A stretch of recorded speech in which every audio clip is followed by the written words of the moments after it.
right, is everyone ready? Mm-hmm. Yes. Okay, give me a second. Mm-hmm.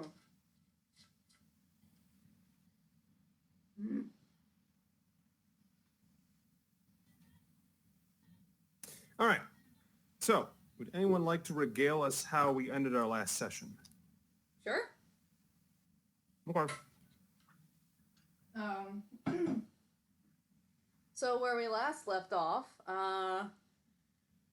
we were tasked by the Thieves Guild to find the Emerald Nightingale's logs, sort of like when it was supposed to come in, and I think details overall just about the ship in general. And so, best to my memory, we went to the docks, or at least we went to Jade. What was it? What was that place called? The Master? The fleet drafting. Oh, no, Yeah. we went to the dock house. Yeah. Okay. Yeah. We did not go to. To what? Sorry, I was just like Dachau is the name of a concentration camp, and I was like Dachau. No. No, I was like, we we didn't didn't go there. It was a really bad, serious time last time. Yeah, that would have been bad. Mm. So as everyone as we all go to the dock house, Nil and Falcrin sort of take note to some individuals that are handling some crates off of the ship, and they kind of hope to gain some information from them. But as they're doing so and managing to like create a nice charade, we learn about the swords being stolen by is it the Ironbeards? About the what being stolen? Swords. Oh, yeah. The swords were Oh, stolen yeah. by Yeah. They think the Ironbeards, but we don't know, and we're very suspicious. Yes. And so once we finish sort of going on with that small task, and I believe Falcrin agrees to look into it and to see if she can manage to fill the contract that the guild was unable to do, we sort of separate in the dockhouse where Falcrin and Akima speak to the dockmaster, and Nil and Rashida are sort of like meandering around the dockhouse and trying to find information that way. With the meeting at the dock, with the dock master, Falcrin is not allowed to talk about religion whatsoever, and Akima sort of starts off with a beautiful song that later Nil is very pissed off about because it's about her people. Yeah. Terrible song. Shittiest song ever. Good on Taylor Swift level. Yeah, everyone else loves it. Nil hates it, and then Falcrin like rubs it in her face somehow. I can't remember. Oh, she rubs the fact that Yeah. you get all the information in her face. That's what it was. Yeah. And so after that, we finally get back to the Thieves Guild and return to them the information that they need. And in part, they gift us with our means to get into the mansion through a elven rogue. I forget the name. It didn't matter because she was I shit made up anyway. a name. You made up a name, rolled generator, we're good. That's where we're at right now. Yeah. And from there, we had some time in between. So we were about to go into the evening, but we made some decisions on maybe adventuring around the area and sort of investigating about the swords. And we spent a little time at one of the forges that belonged to the guild.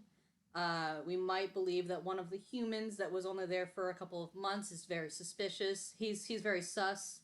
And from there, we also meet Callista, who pops in at the very end of our game, and oh god, she hands something to Falcon. I think she enchants something. Does she enchant something with Falcon? Yeah. She boomeranged my mace. Yeah. Yes. Yes. Yeah. Falcrin now has a mace that when thrown returns right back to her. She has a Beautiful. Mjolnir. Yeah, I was gonna say I might start calling it Mjolnir. We'll see. Beautiful. Mace. Thor used to be part of the pantheon of Dungeons and Dragons, just saying. It's true. It could just be called Mace-Near.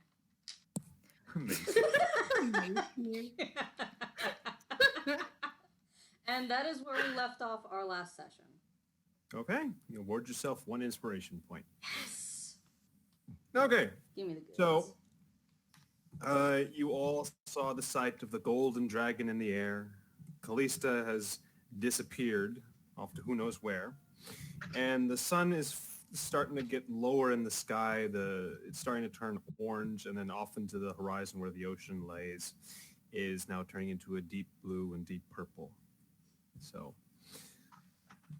pretty much you now have a rendezvous to make. Okay. Break into the mansion. Perfect. I will mention at that time, or at least in between that time, Rashida at some point would have sent a message to someone. But other than that, we're going to skip over that. We can discuss that later. Yes. All right. Did none of us see you do this? I mean, DM, do you want me to go ahead and make a stealth check to see whether or not I was able to get away from them for a little bit? Sure. And then if anyone wants to, they can make a perception check. Oh my god, stop I'm rolling. gonna make a perception check. Okay. I also did. I got a 12. Okay. Alright, so... You notice more than me. So I got Falcon got a 12. And not kidding, Akima got a 24. She rolled 19. Mill, what did you get? Mill is inebriated. She got an 8. Okay. And then finally, Rashida, what did you roll? So I'm going to go ahead and explain it. Because Akima, in my mind, would have been the first person to see this. Would have been the first person to notice Rashida very obviously walking away. Not very discreet obviously at all. You're No, so quiet until you need she's so to be. quiet until she needs to get away from you guys. Walk And straight you into the all barrel. hone in on her like bees on honey. Like you're just all over her. And so she sort of walks off believing 100% that she has completely gotten rid of you guys. She's making her way down whatever street she needs to go, and she's sort of asking around for, where can I find a post office of some kind to send out a message. Can I just say that we're like following you at a distance thinking that you're just walking off? Like, I guess we're going where she's going. Off we go. Rashida's finally taking leave. She's finally doing something with her life. and so eventually you guys, she makes it her way to some post office, I'm sure, at some point. I don't know how long this takes, but, you all are following along as though, you're still in line behind her, but she hasn't made no notice of you guys at all. Mm-hmm. And once you guys get to the post office, she sort of gets out a letter, is starting to write a couple things, mumbles a couple things to herself quietly before writing again, seals up an envelope, and then delivers it. Okay. So, yeah, that happens. And yes, the letter is delivered. You think you have pulled off the most stealthy of letter deliveries ever, Yes. even though there is evidence to the contrary. Yeah.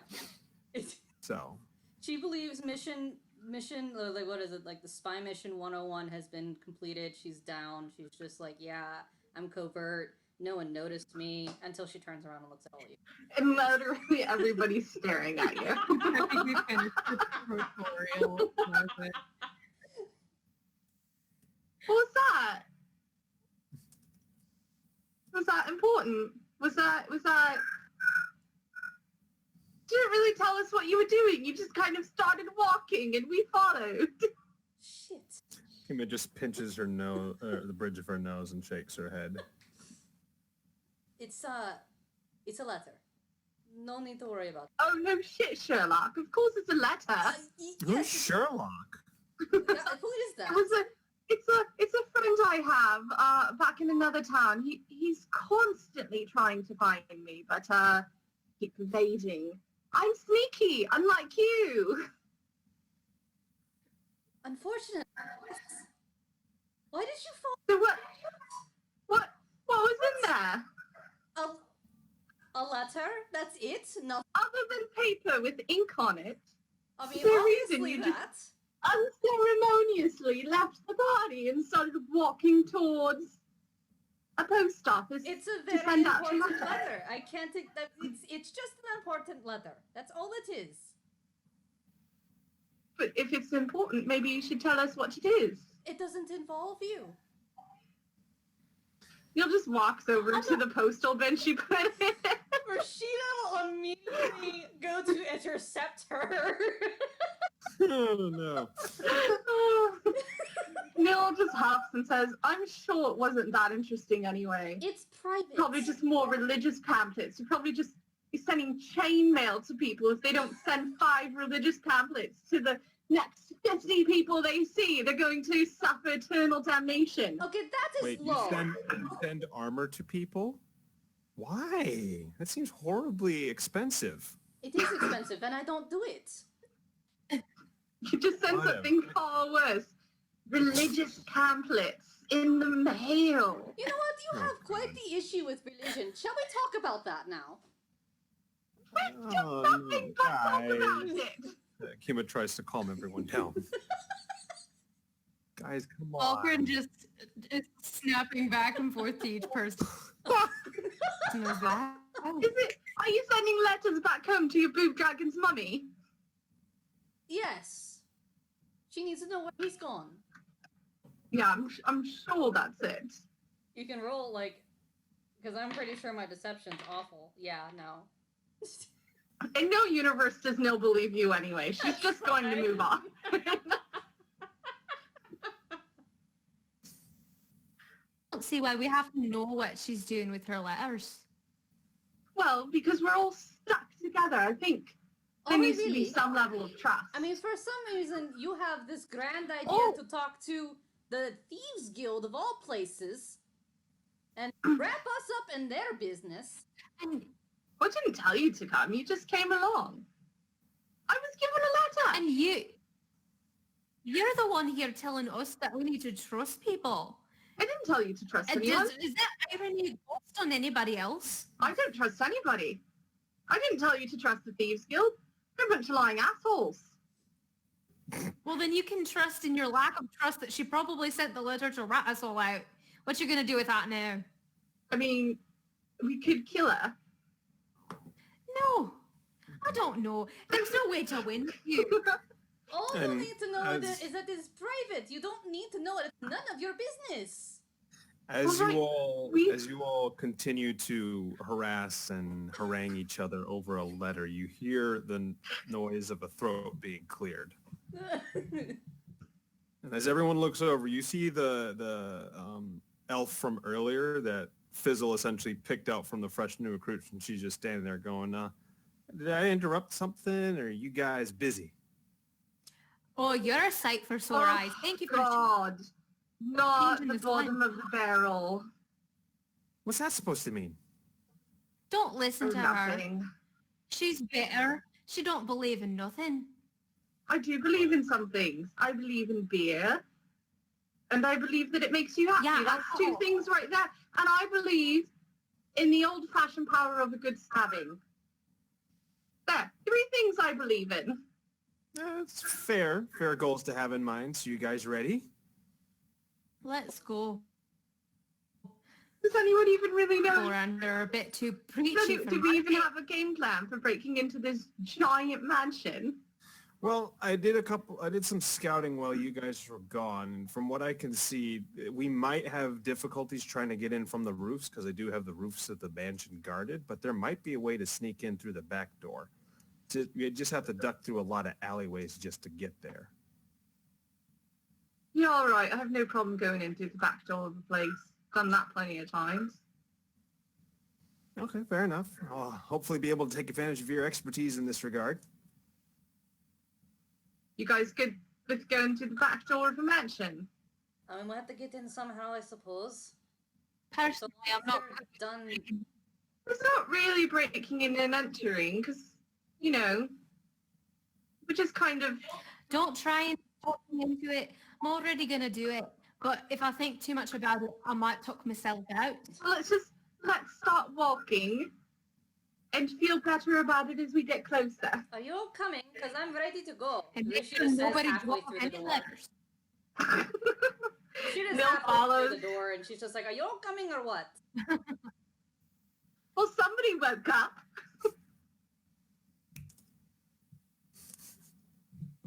Neil says as she follows you.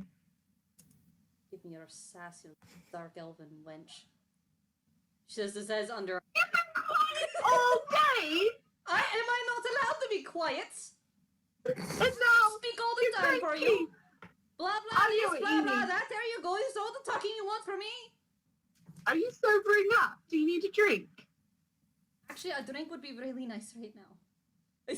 There's probably one in that tavern right over there. Well, we don't have time for that now, do we? Well, I guess you'll just have to be cranky. Nell pulls out her flask and takes a sip of alcohol. Screws the lid back on and puts it back in I her love bag. that you always just say alcohol Hmm? as if she kind of is. It's like it could be rubbing alcohol in there for. Oh my god. It's actually not a bad This was idea. made in I a might jail switch it up cell. to tonic one day. Oh god. All right, I think we're heading off, right? We're going places. Yes. We're going to the mansion. We're breaking and Mhm. entering. We're doing things Falkern would never do in We're life. Stealthy. Falkern is having feelings as usual, but she's onward.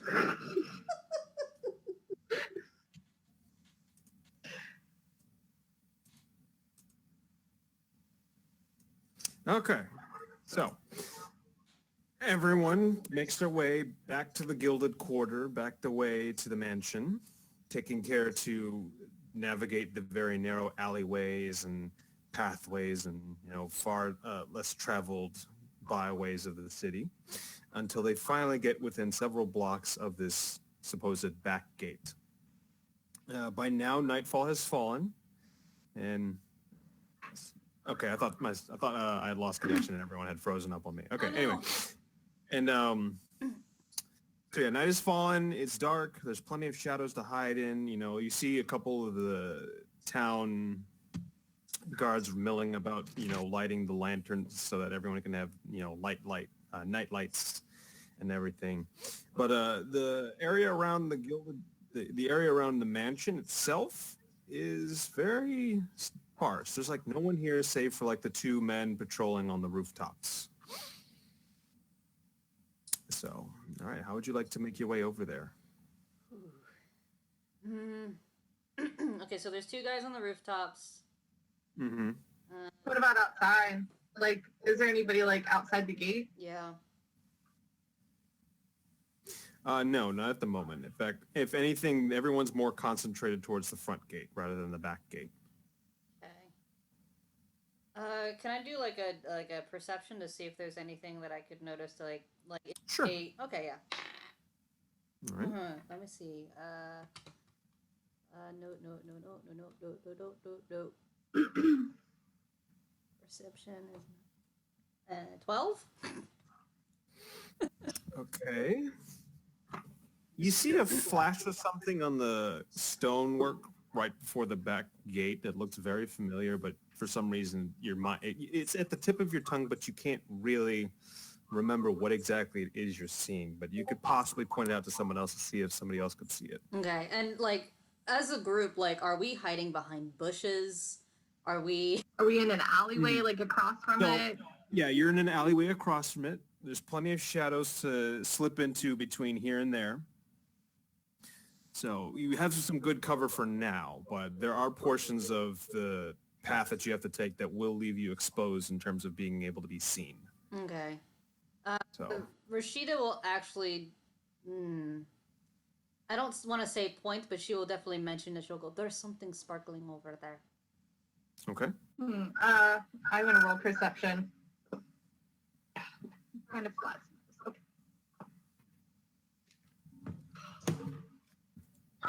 9.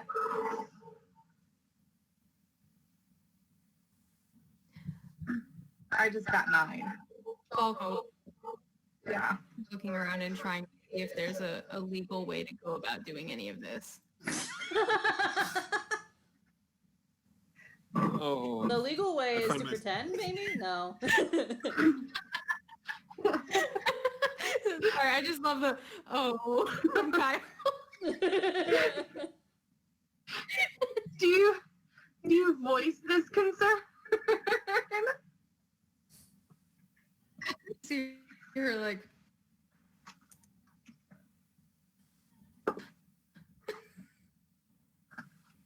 Hmm? What happened? Where's up? I have no idea. Somebody said something. I don't know who they were talking to. Oh, that's so much better. Pam, are you there? I know, I'm here. Can Yeah. you hear me? Okay, there we go. Okay. Neil would not have noticed anything on the doorstep. I only got a 9 on perception. Okay, so yeah, Neil doesn't see anything. Falkren, would you like to do a perception check? I got a 11. More didn't guide her. Okay. Actually, I'm going to give you advantage on that one since Rashida saw it first, and pretty much with that. Actually, no. If you want to do a reroll again, you can, because pretty much she pointed out where it is, so you can take another look if you wanted to, because you're getting assistance to find it. That's so much better. Yeah, Yay! what'd you get? I got a dirty 20. Nice. Okay. Hell yeah. And then Falkren, what'd you get? I got an 11 once more. Oh my god. Nil, I'm going to need you to give me an Arcana check. Oh, crap.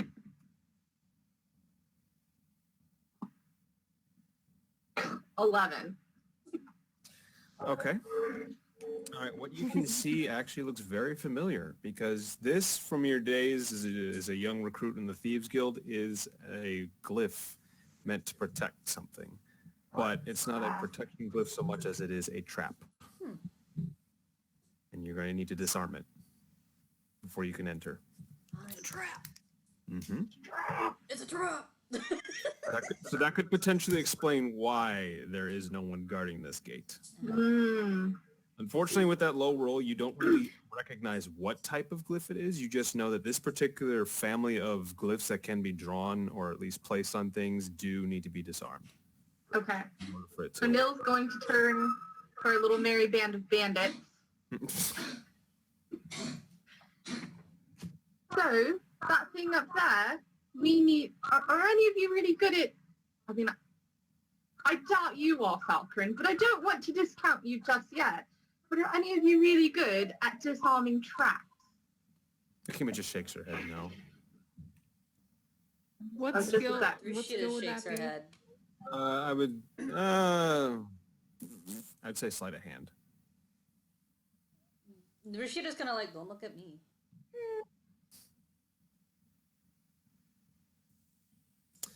Falkren would just be like, never needed to disarm a trap. What did Rashida say? And Akima? Akima No. doesn't know how to disarm a trap. Rashida just puts her hands up and goes, no. What about bottom of the barrel? Oof. B.O.B. The Oh, elf. God. She looks at it, she Well, squints and what was goes, her hey, I actual think I could actually help you on this one. All right. You come with me. Okay. The two of us will go try to disarm this trap. Just the two of us. You guys stay back here. Keep an eye on things. If you see somebody coming, just do a little whistle. Can any of... I'm sure Akima can whistle. You can play music. So just do like a little whistle or something to let us know someone's coming. But that way there's only two of us. We won't get as much attention. You guys good with Ascertain that? I'm good with it. would be a better alternative. So with an 11, would she be able to discern that you kind of would like something a bit more discreet than a whistle, like maybe like a bird call or something? Maybe. Okay. Neil's just thinking a general whistle and she will look over. Oh boy. Well, Akima thinks for a if you few can- seconds and asks, well, how about instead of a whistle, why not just an owl or a bird call or something? Like, that would sound more natural, right? Yeah, if you can do a bird, but let me hear it first so I know which bird I'm listening for. Okay. Dirty 20. So she cups her hands around her mouth and then makes a sound that suspiciously sounds like an owl. A barn All owl. right. That's very owly. Okay, well, we will listen for an owl. You guys hang tight over here and just keep an eye on us. All right. Okay. So, Nil will move forward with Beryl over to the God. glyph. Okay. What is the elf's real So name? it's Duriaster Ergind. Yeah, Nil is going to continue calling her Beryl. Alpin's gonna politely not say her name until she absolutely has to. Yeah. Well, anyway, Aster and Nil start making their way across the alleyway path to the back gate. I will need a stealth check, please. Okay, that I should be better at. What did she get? I've got 23. 23. Okay, nice. Give me a sec. Okay, that is a 10. And do these guys see you? Ooh, okay. Oh, crap. No, they don't. I read that wrong. You're okay. You're okay. Killing me, Smalls. Yeah, you guys are good. You might Okay, be so yeah, killing me. At first, it looks like one of the rooftop guards might have seen you, but then nope, you see something else, something completely different. So you guys make it safely across the alleyway to the back gate. In fact, as you do this, you look back to the group and then gesture to say, hey, take this route, that sort of thing. So pretty much when everyone starts making their way across, they get advantage on their stealth check. I'm not gonna need that because I Because rolled Lucky you guys. Because Nil and Aster basically were pathfinders saying, hey, this is a good path to take. Oh, So. lovely. Let's hope I don't roll a 1 again. Not yet. Hang on. All right, so you get to the back gate, and sure enough, there is the stone set in the ground that, in fact, contains the glyph. Let's see. I will need you to do a skill check with your thieves' tools, please. All right. So you should be able to add your proficiency, and I kind of want to say Dex. I'm a little skeptical as to what skill they want exactly for tools. Yeah. Because they never really specify. So. Yeah, I think like investigation or dexterity. Okay, take whichever one's higher and use it. Let's see. Where's my dexterity? I'm gonna go with dexterity. Could it be a sleight of hand? It could be. Okay.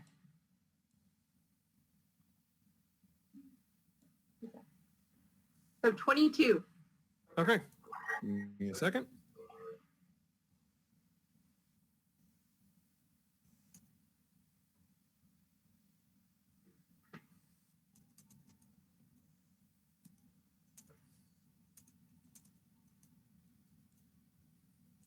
One sec.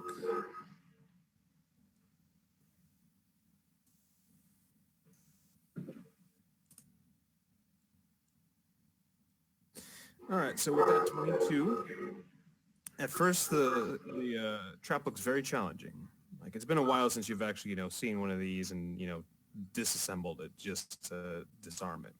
But then your training comes back to you, and with a careful tick here, a pick there, and finally a twist here, you successfully disarm the glyph that was protecting the back gate, and you watch as the color it was radiating dies out of existence. Nice. I'm gonna do one more perception check just to see if I can see any other traps at this doorway. No, that was just the one trap. Just the As one this trap? happens- Okay. Yes, as this happens, Aster is going to attempt to unlock the gate. And ooh. Hmm? Where are hers? No, hang on. All right. Sleight of hand, so that is... Well, at least we've made it to the gate. Mm-hmm. And with a very silent click, the gate unlocked. Woo!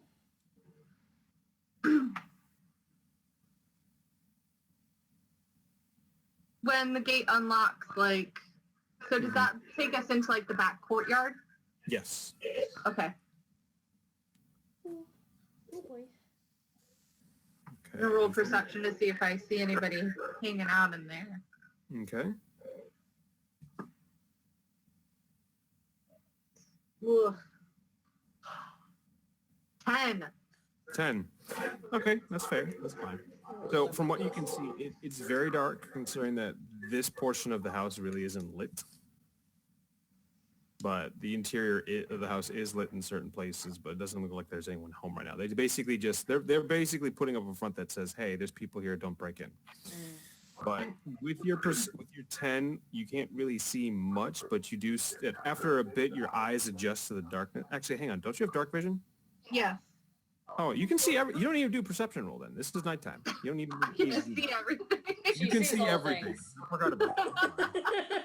Yeah, no, you don't need to do a perception check at all since you have night vision. I am darkness. Okay. Should I also mention that I have dark vision as well? Yes. And I'm pretty sure Falcon I does also have too. dark vision while we're making. Everyone has dark vision but the Just bar. hold one of the tall people's hands. They will lead you to safety. The bard's like the only one that doesn't know what's going on. They're just like, where is everyone?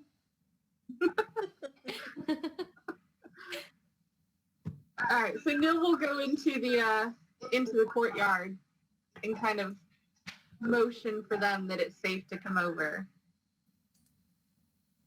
Okay. Kima nods and starts making her way across. Ooh, nice. That is a pass. She succeeds. All right, Rashida, your turn. Oh god. Remember, you have advantage. I'm glad because I rolled another one. Oh my god! Okay, that was a 19 plus 2. So 21. Okay, yeah, that's good. You successfully managed to cross and aren't seen, and then finally Falcon. Okay, that's a 10 plus, we're doing stealth, so 11.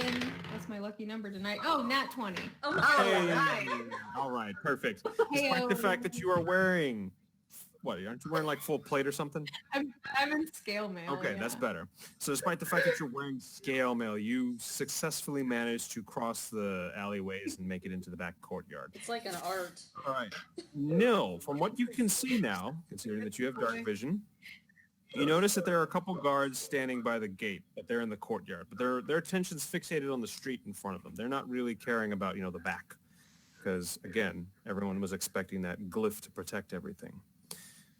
You do see the back of a third guard heading around the opposite corner of the house. So, like, imagine if you were at, like, say, the eastern wall of a house, and there's the front door halfway to the western wall. The guard is now crossing behind the western wall. Okay. So Does it by look your like he's mark- like go doing ahead. around, or Yeah, maybe he's just, he's just roving. okay. That makes it a little extra difficult. fact, Where give is me the an door to the intelligence house? And check. where's the door to the house? Like, are we pretty close to it? Yes. In fact, let me Guys, pull wanna- something up. Okay, yeah. Guys, good to try to, gently enter. Not break and enter, but gently enter this abode. Actually, Neil, give me an intelligence check, please. So this- No, this probably is not very high. the beanie. 13.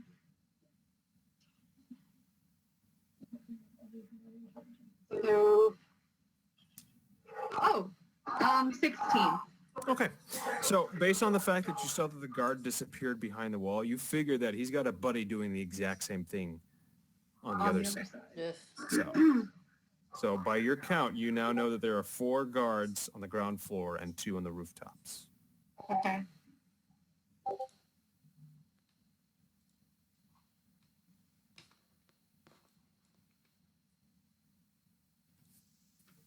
But Okay. none back there with us right now. None. Okay. But you figure if you guys, dither here any longer, they're Pretty going to find. quickly. All right. Yes. So Neil's just gonna motion and say, I think we should get in as quickly as possible before he or his buddy come back around this way. Okay, take the lead. Let's go. Neil's just gonna stealth forward. feel like Rashida's never done this in her entire life, and she's ready to piss her pants. You're acting very worried. She's like, I feel like she's like Stop slightly with the trembling, hot. not okay with what's going on right now, like filtering through her pamphlets. Is there a pamphlet that justifies my actions? Yes. Oh god. Okay. But you see the door off to the side, and pretty much there's the door to inside the house. Is it locked? You cannot tell from here.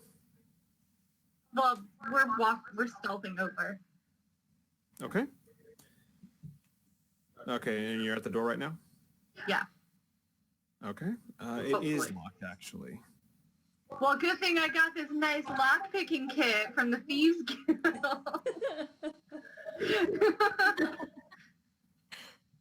I'm gonna try my hand with my lock-picking kit. And I don't think I have any stats on that one. That was the one that the, I don't remember her name. Lady Stick-Up-Her-Bum gave me. I'd say you'd probably be using sleight of hand and could apply your proficiency to it. Okay. Let's see. Where's the good one? Or if you can find stats of it online and then send it to me. I'm good with sleight of hand. Okay. You can do some math here. So 25. Okay, you successfully unlock the door. Sweet. No pockets via little kit. And opens the door slightly ceremoniously. You know, we're in a hurry, but she put some showmanship into it.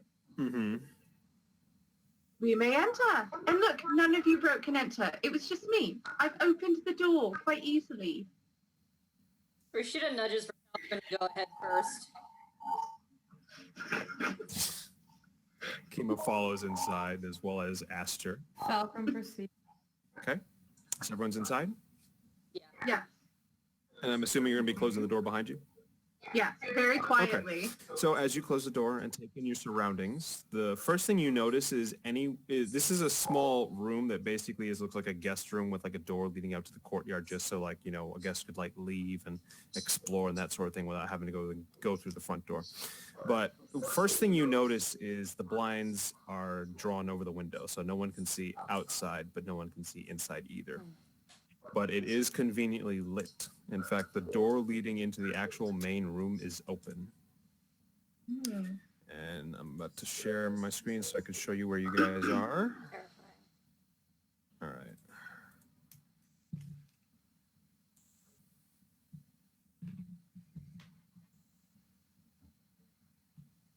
Okay. Can you guys see what I see? I can see what you see. All right. I see Tina. Essentially, you guys are in here. I can see the picture of the Klingon in the face. Oh my Hey, God. you bring glory and honor to your house. Okay. But anyway, Moradin. from what... Jesus. Oh, I Sorry. bring glory to you and your forge. Anyway, so you enter the guest room, and after second glance, now that you're actually taking it all in, this actually isn't a guest bedroom so much as it's just a guest room / sitting room, because there's plenty of bookshelves and side tables for the guests to read or start up a fire in the fireplace. But the door to the main hall is here, and there's bookshelves here, table here, and the fireplace is here. Well, first and foremost, Mill's gonna do a check of the room to see if there's anything that looks like it's worth a decent amount of money to steal. Okay. You doing a perception or an investigation check? I'll do investigation. All right. They're about the same. I have 13. Okay. Unfortunately, you do not see anything of financial benefit in this room. Well, then Mill does not care. Is there a way to She is tell good what, to move forward. Huh? is there a way to tell like what kind of books this person has? Like, From what you can see, it's not a whole lot in terms of like, history or anything. These are just more like, reading books, that sort of thing. okay. Like this isn't exactly a main library. This is just a little side room for guests to wait and be preoccupied until, the owner of the mansion comes to greet them. Gotcha. So they got like maybe one wall of encyclopedias and then just the rest of it's like fiction or nonfiction. Pretty much. Gotcha. Yeah, nonfiction. Yeah. Can we hear? I know you said it looked like the house was pretty much empty, but can we hear anybody, like any movement in the house? Give me a perception check.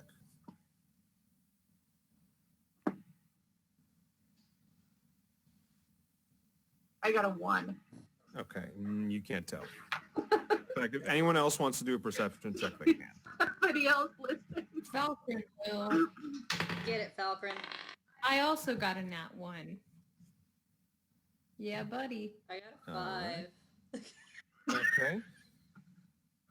Falcon, what'd you My get? God. Jade used up all of our luck last time with her dice. Did and it? Yeah, I might have. I got a nat Hey, 1. I got us past the trap and into the house. I just feel like my hand is cursed tonight. Yeah. I need to swap out the dice. Maybe I need... I'm going to go with one These that, are the good that dice. resounds with who. I might have to go break into my brother's Christmas present dice and use those. If you're killing me. No, man, don't do it. You have so many. They gotta get their test rolls. Yeah, that's true. You have to get the bad ones out for him. But what Or if you take the break bad, in the like, good luck. What if you take all of his Gotta prime the... you give him just a set of non-juju dice and it's just all cursed? Listen.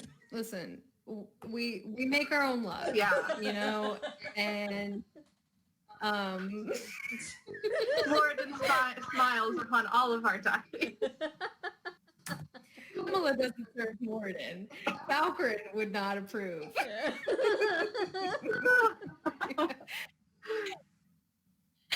It's okay. Your character will just hold you accountable for the rest of your life. That's all. Yeah. Well, given the fact that we're not certain, Neil's going to continue to stealth forward. It's probably a good idea.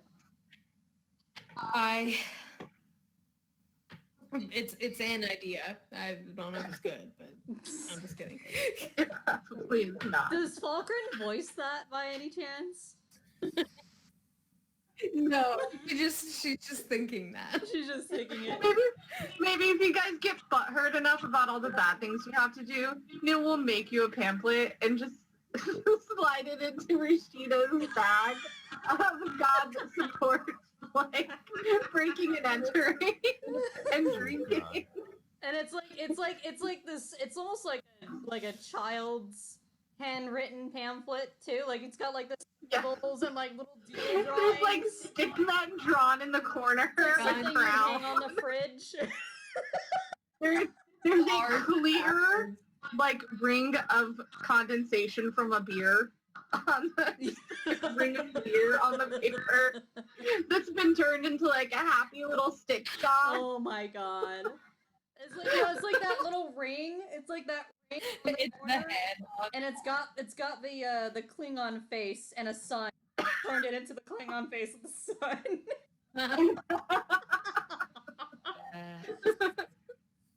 Okay, sorry about that. A little bit of technical. Technical difficulties. It's okay. We forgive you. No dear. worries. All right. We entertained We're just ourselves. spitting silly. Next time I'll just start running the game. Oh, God. Okay, so yes, you find yourself in the side room and you've done a little bit of investigation, and so far, there's not a whole lot in this room. We agreed we're stealthing forward since we're not sure what we're gonna find. So we're just gonna keep going forward, but very cautiously. That's fair. Okay. We'll give it a go. All right, so I'm going to start with Aster doing a stealth check. Okay, that is that plus that, so... Okay, she passes. Who's next? Let's see. Mine is Neil should be mine's a dirty 20. Good. Okay, you pass.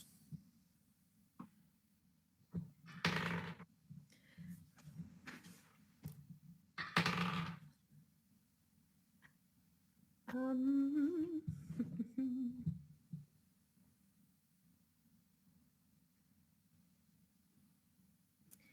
my roll, because I'm technically at a disadvantage from my scale mail, Mhm. Mm-hmm. is an 8. Okay. Well, if Nil and Aster go ahead of you, and they're like are they scouting the room first and then letting you guys know if it's clear? I mean, Or I you would guys assume just- I would assume you guys would, considering that you guys are pretty much the scouts of the party and know you're Yeah. there breaking and entering. Yeah. You'd guide them first. So, yeah, I'll give you an advantage, Pam. So would that just kind of net to I get 1 roll instead of 2? Yeah. Okay. In this case, In that go case, ahead. should I just re-roll, or I don't remember what I think my Yeah, first go ahead roll and was like re-roll. a 17. Yeah, go ahead and re-roll. Okay. Ooh, she's a nat 20. Oh man. Nice. Everything All right, comes you in pass. twos tonight. Okay, you find yourselves in the main hall, which is this. It is very not I don't want to say sparse, but there's not a whole lot of decorations given over to pageantry and look at me and all of my rich stuff, but you do see a very large collection of oil paintings. But for now, it's basically pretty empty. Like you see over here is the entryway to the foyer.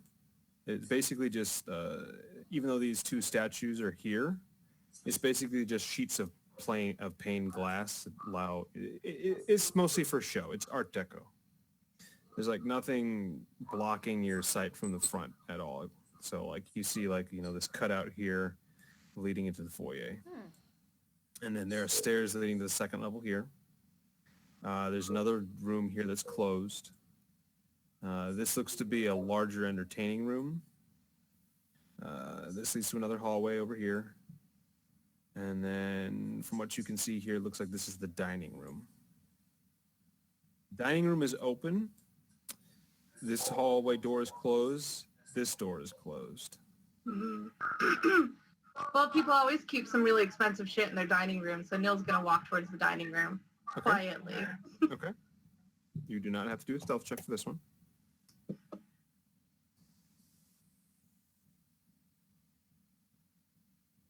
Rashida sort of gets a look around at this mansion and gets some vague memories of her old home. Okay. Aw. As Falcon's looking around, do I see like any sort of hints at like mysterious passageways or trapdoors or secret bookshelves? Make an investigation check, please. Ooh.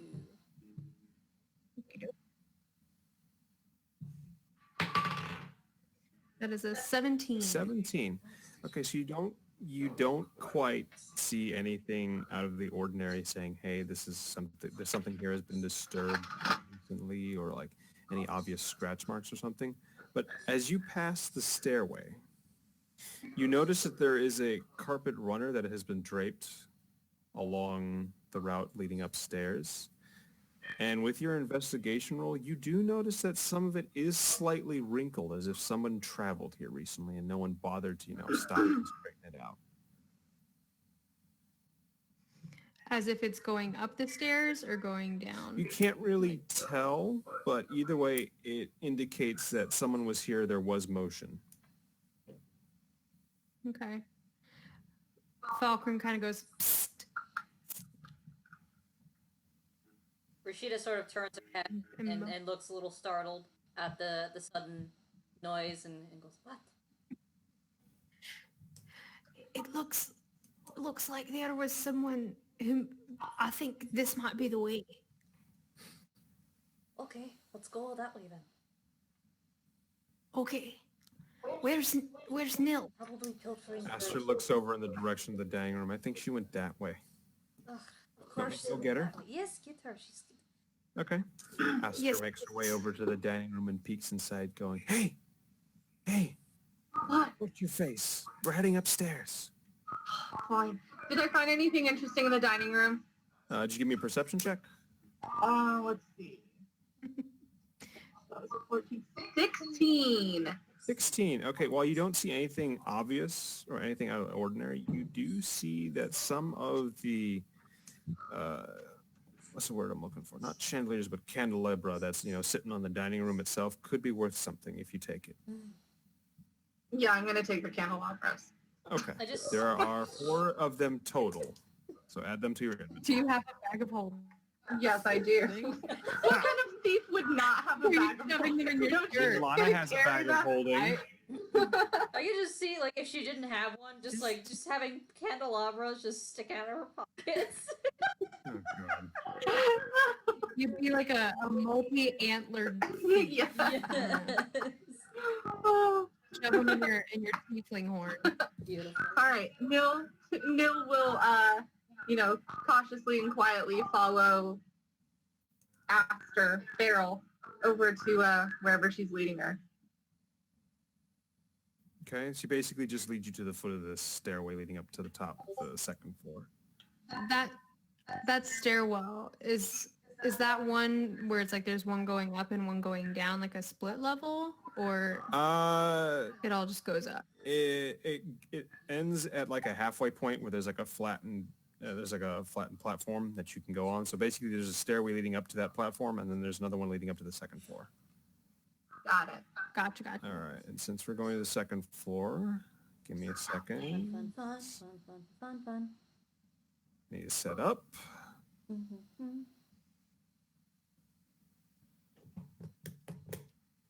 Zeus is snoring. He's like, Is Jody in there? yeah, Jody's sitting in on our group. Oh, Yeah. oh, I didn't know Jody was over there. Jody. Hi, Jody. Hi. She waved back. I caught her in her element that she didn't want to be caught in, so I had to move it back. I Oh, saw the corner of a hand fly. That's good. I felt the wave in my heart. All right, almost ready. I believe you. I believe you, Kyle. you take all the time you need. Yes. All right, almost done. You're like the gracious DM. The most merciful. You put up with some very... He's just like, I wouldn't call me that. This is Tina's suck-up hour. Yeah. I'm just, trying to rake in more inspiration points.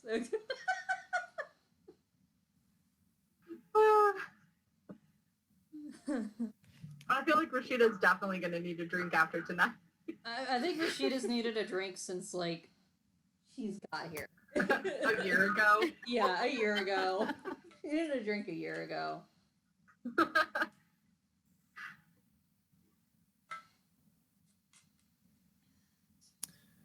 Okay, there. That everything is set.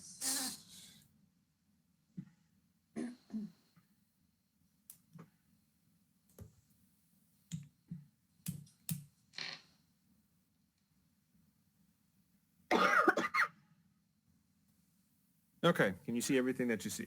Yeah. Ooh, nice. Oh, we've got Okay, two things. that is not an enemy. That is my stand-in for Aster. Nice. Ah. This is the second floor. Wow, Aster turned into something really terrifying. That's dope. Mm-hmm. No? Second floor is pretty big. Are you okay, Tina? Did you hear a demon at your window? Kinda, yeah. The darkness calls you. Patron, is that you?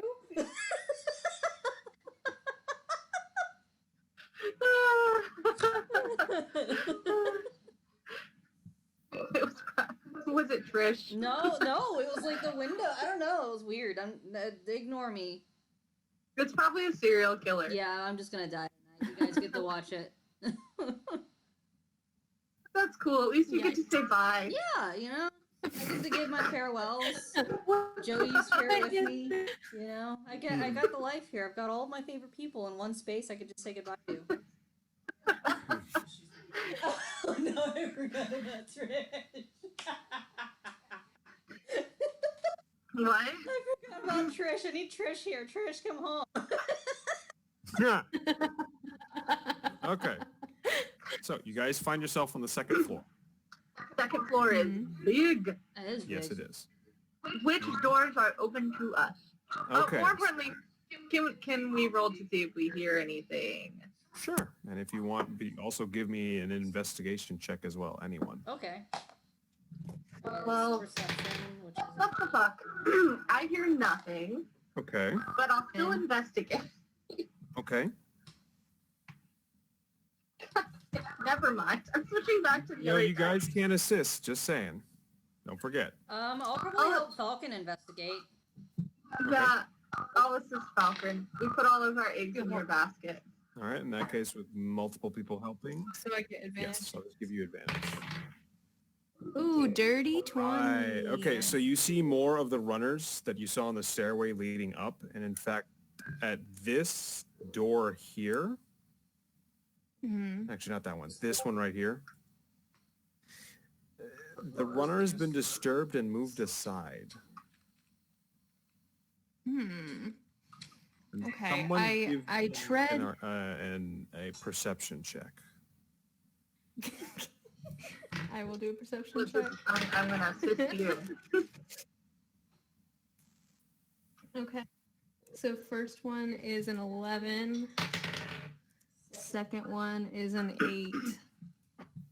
I might not have actually earned Bloodhound, fortunately.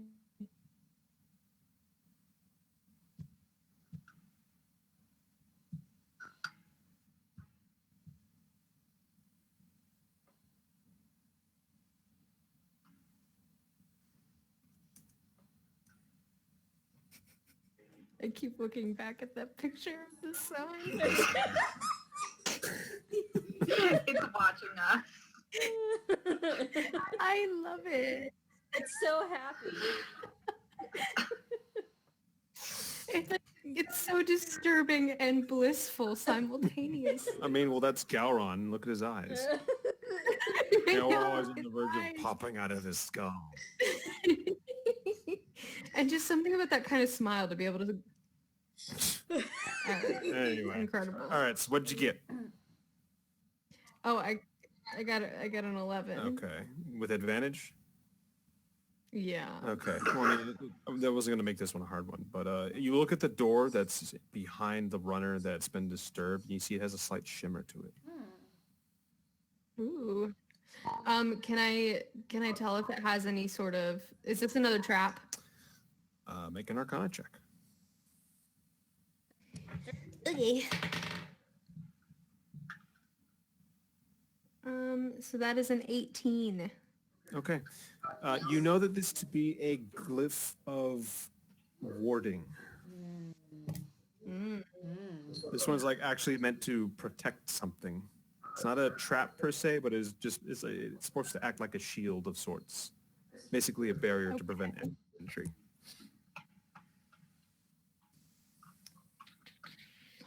With that, I'm trying to see if I have any cool clerical things that will negate that.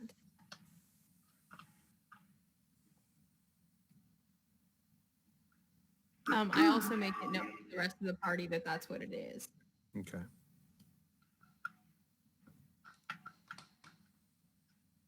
Can I do an Arcana check to see if I know anything about disarming these? Sure. I don't think I do. Yeah, 13. I can try you don't. because I might be a little bit Okay. more arcane and more inept, maybe, possibly. Who knows? There it is. Does it look like any other doors are open to us? Not at the moment, no. Everything is closed up here. Do we? Is it pretty just barren? Yeah. Like it appears as though there was stuff here at one point, but it's all been mostly cleared out. These people suck. They took the good shit. Or hid it.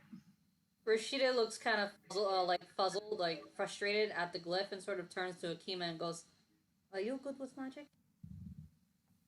I mean, hang on. Let me take a look at it. And she goes to approach it. Let me take a look at what she's got. Oh. And she looks at it and turns around with a bit of a grimace on her face and goes, well, I might be able to do something, but you're not going to like it. Oh, God. What does that mean? I can cast Shatter on it. And that might do something. Is that quite loud? It's very loud. It produces a very painful ringing noise. So that would pretty much signal to everyone that we're here. Yes. It's also pretty destructive. It is very Is anyone else destructive. good with magic, or do you know something that could, like, stifle sound? Give me 1 second. Let's see what Aster can do.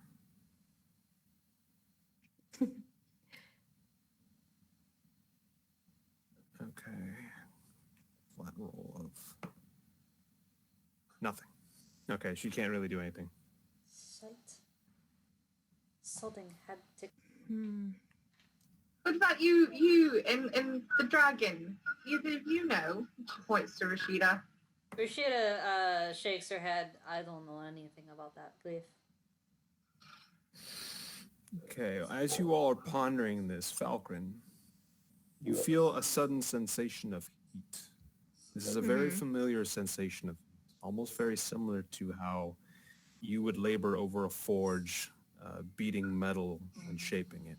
So it feels like the burning sensation of working a hot forge.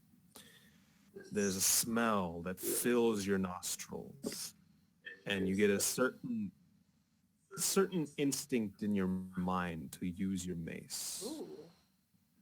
And as this sensation fades, you hear a slight ringing. Not ringing as if, somebody's ringing a bell, but the ringing of metal being hit by a hammer. Okay. Fall crit. Fall So crit. so with that, she turns to everyone and says, "Step back," and she gets back a couple feet from it and tries chucking her mace. Okay. And that's not a good. What'd you get? I got an 11. Okay. 11 again. So you fling the mace. Maybe? It hits the door. There's a very low, very dull ringing noise. And as the mace returns to your hand, the shimmering stops. Ooh. You broke it. That's a really good way to do it. And then Falcon and she goes ahead and tests the handle. Door opens. Excellent. She pokes her head in and surveys. Okay. Mill follows. All right. What you all see as you open the door, in fact, let me show you what room you're going in. Nice.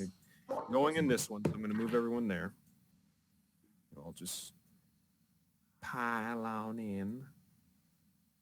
Falcon, how did you do that? That's awesome. All right. Looks like someone's getting very good at breaking and entering. Okay. I felt it was as if the forge was asking me to do it. Okay, that's fine. I can just shove everyone here. All right. So for the purposes of making this, a little bit easier to manage, Yeah. this is still part of this overall room. Okay. Even though, there's these walls and stuff. Okay. Cool. But as you enter this room, the first thing that catches your attention is a mannequin of sorts. And on that mannequin is the armor in question that you saw being carted up and dragged away to this mansion. Along the wall here are 3 suits of armor. All of them are very elaborate, well-crafted, well-made. There's one made that looks to be of pure gold. Another was made of blue with a little bit of a gold undertone. The third, however, is made of a shimmering black metal, and its helmet has a bit of a T cutout where the eyes are located and then comes down to the mouth. And it has a long sword pointing down. The blue one holds a battle axe, and then the gold one holds a spear. And as you continue looking around the room, you see that here is where everything that basically decorated the room at one point has been moved to. There's paintings, there's books stacked up in piles. Basically, it's just people just grab things and put them in here, and they didn't really care about what happened to it. But you do notice that there is, along the far side of the wall over here, a desk of sorts and a series of drawers that look to be containing paperwork. Rashida kind of wants to go over there. Say again? Falcon goes straight. Milla's totally going to investigate the armor and the weapon. Rashida wants to go to Okay. the desk. All right.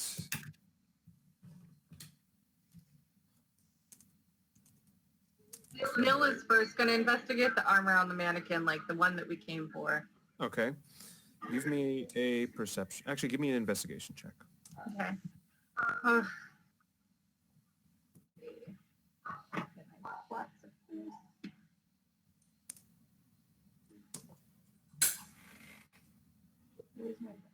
19. 19. All right. All right. So you go to investigate the armor. I'm going to move you here. And at first, everything appears to be like it was. Looks like it's the same thing. But as you look, you start to notice there's certain things that are different from the armor you got a chance to look at. Every so often, as you scan it, you see that there are a couple of imperfections here, maybe a scratch there. You know, in fact, at one point, you reach to touch it, and your hand comes away wet with paint. And underneath This is is what... forgery. Yes, this is a fake piece of armor.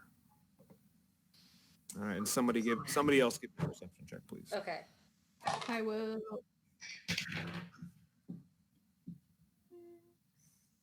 Okay, I just got a base 10. Okay, I got a 9. a 9. Okay. And no. finally, Akima's turn. Oh, you saw what I was picking, didn't you? I saw you click. Did you click Elms Deep? That does not bode well. That does 20, not okay. bode well. No, it does not. If my internet will cooperate and load the music. We're gonna die. We're gonna die. Okay. March to our death. As you all continue your investigation, Akima looks to her left, and she gives out a startled yelp. Oh boy. The black Oh. armor has lit up. The seams where the pieces of the armor meet have started to glow blue. And it steps off of its pedestal, raising its long sword. Roll initiative. Okay. 10. 10. Okay. So And you said this is the black suit of armor that black she investigated and was fake? No. Okay. No. I So was like, this Neil is a went to go forgery. investigate the actual armor that you guys came here to find. Okay. All right. Okay, so Falcon got a... Wait, no. Oh, Falcon, you got a 10, you said? Yeah. Okay. Yeah. I got a 4. You got a 4. Akima got a 16. I put it in the chat, but it's an 8. All right. No, okay, so that is Rashida with an 8, Nil with a 4, and let's see what Aster gets. Oof. Okay, that's not that bad. That's not that bad. Aster, what is your initiative? Where is your initiative? What the hell? Okay, fine. We'll figure it out. Okay, that's how it is. Okay. So she goes first from the party. That is that. And then finally, the big bad. Actually, I'm going to need to do this. I need to test something. Yeah. It's so much better when I have good initiative than I can assassinate.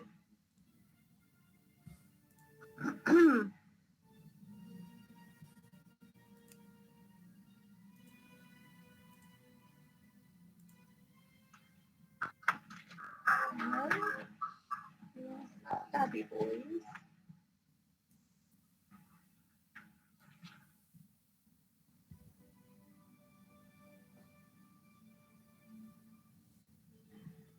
hell? Where's my stuff? Okay. Oh, that's why. All right.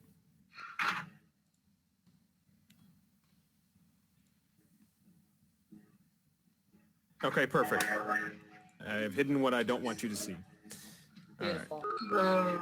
Okay. Okay. And then I need to roll his stuff.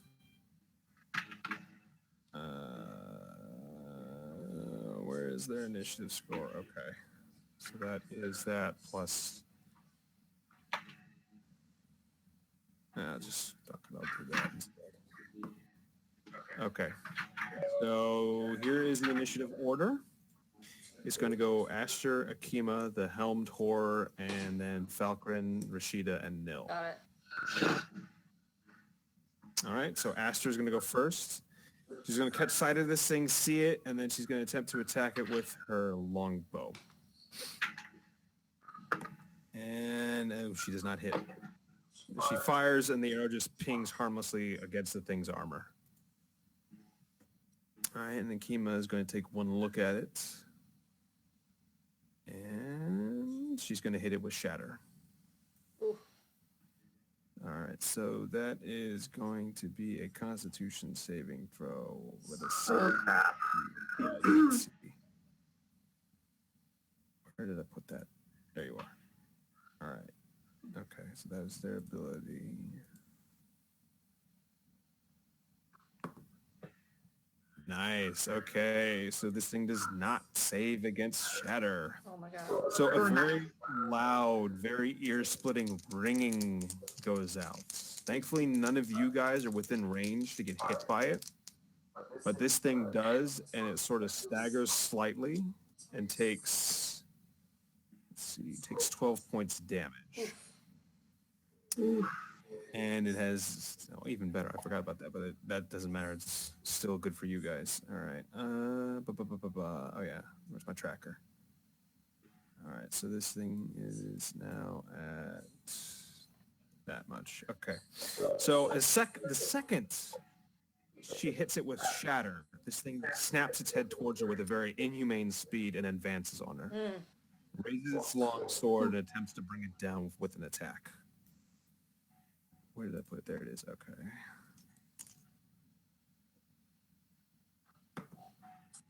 Ouch. Okay, that definitely hits. So she takes 8 points total damage. So it swings, and the long sword glances against her shoulder, and you see her stagger back slightly, blood flying away as it retracts its blade, and it snaps its head towards... It snaps its head towards Aster, but it doesn't move. All right, next on the list is Falcon. Okay, so I take my Warhammer Mhm. and as a bonus action before using it, Okay. cast, what's it called? Sacred Smite? Searing Smite. Okay. Which I've never used before, so please bear with me.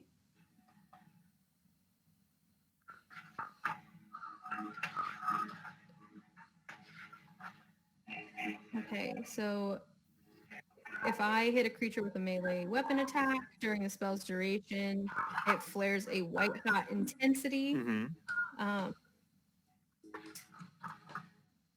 I assume the first level evocation, I still have to roll to be able to cast it.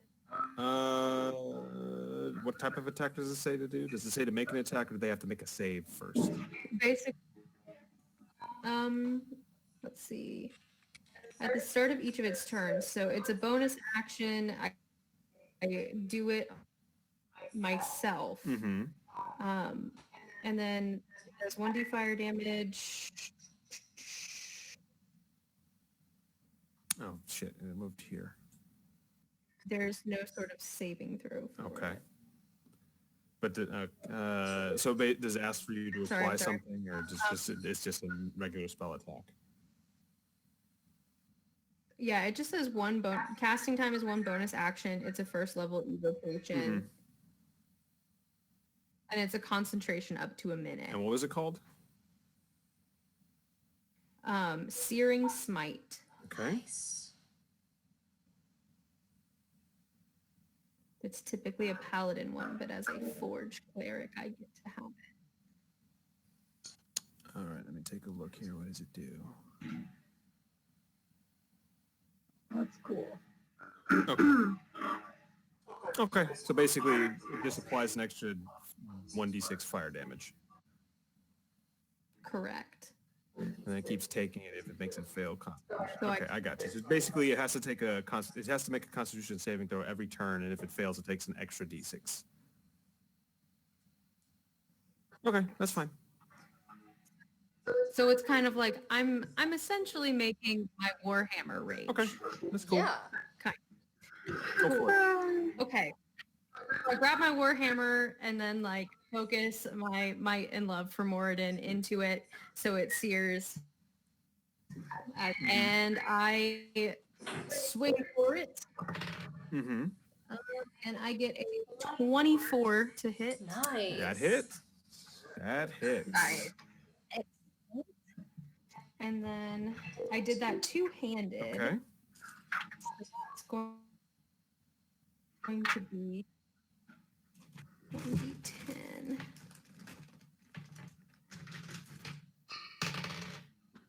Oh, come on. Okay, I rolled a 1 for the damage there, plus my... Okay, so 1, 5, The dice are cursed tonight. plus 1d. Hmm. So I did 5 points of damage with my Warhammer and then 3 points of fire damage. Okay. So you watch as this thing takes a slash at Akima. You suddenly are filled with this sudden urge of taking a hammer to metal, as Moradin should, or would in this case, and you would feel he would approve greatly. Your Warhammer glows white hot, and you take your Warhammer and you smack this thing across the helmet. There's a very resounding bang as it hits, and you leave a very hot metallic spot where you hit. It glows orange slightly as this thing takes 8 points total damage. Nice. All right. That is Falcon. Next is Rashida. Okay, how bad off is Akima? Is she looking like she's really hurting? Not necessarily. Looks like it kind of like stunned her a little bit. Okay. Okay. Rashida...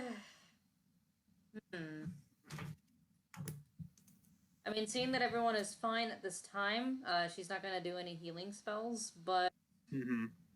I suppose right now, I mean, since it doesn't have its focus on her, and it seems like Akima, Falcon, and everyone else is doing well against it, she's going to pull out her dagger and stand up for right now. Okay. So she basically holding her action? Yeah, she's just holding her. Okay, that's fine. All right, Nil, it is now your turn. How would I have her daggers against a giant metal thing? Not necessarily. You don't just have daggers, remember? I do have a lot of poison, but it's poison. Yeah, it's poison. How far away is it from me? How many feet? Let's see. You are 1, 2, 3. So that's 20 feet away. 20 feet away. Yeah. Let's see.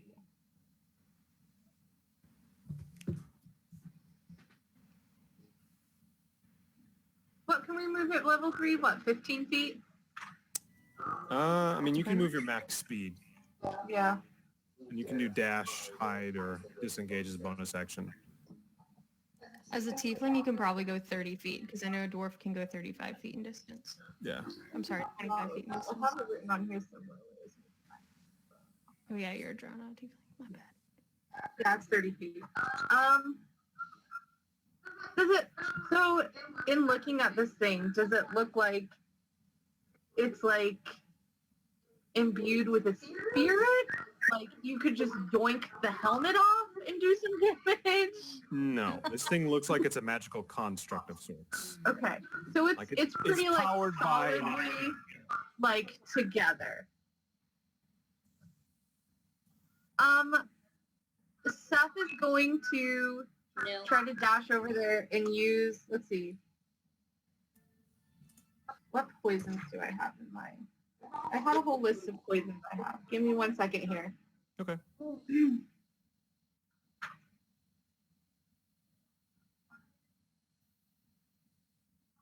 Milk, that's one to poison food.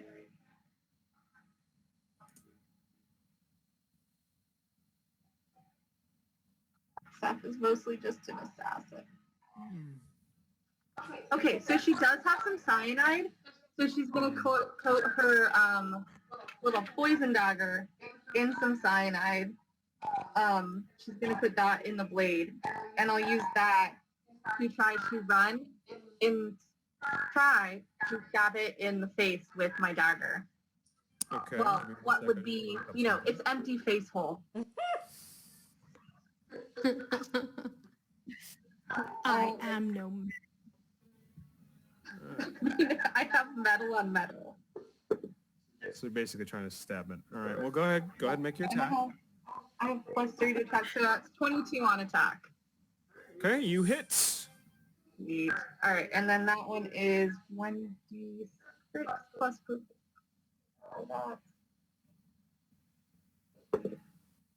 So that's 5 on damage plus poison damage.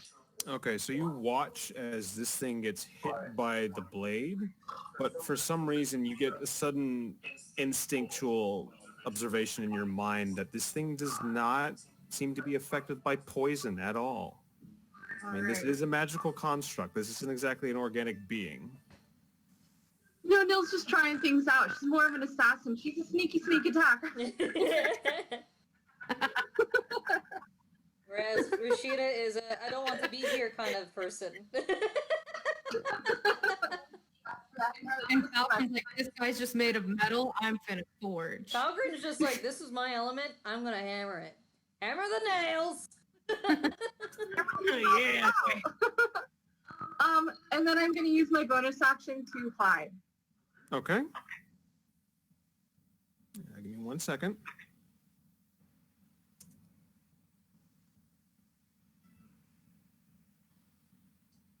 I'm conversing with someone right now.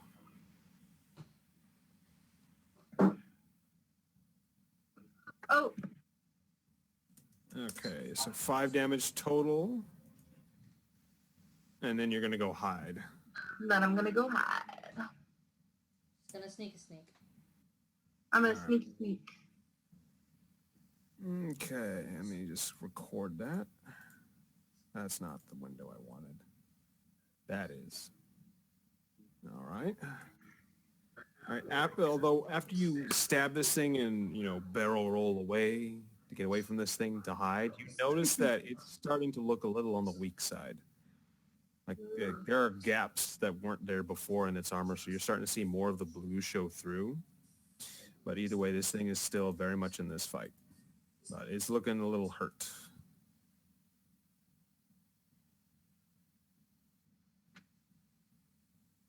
I just imagine Nil hiding under the bed and like peeking out.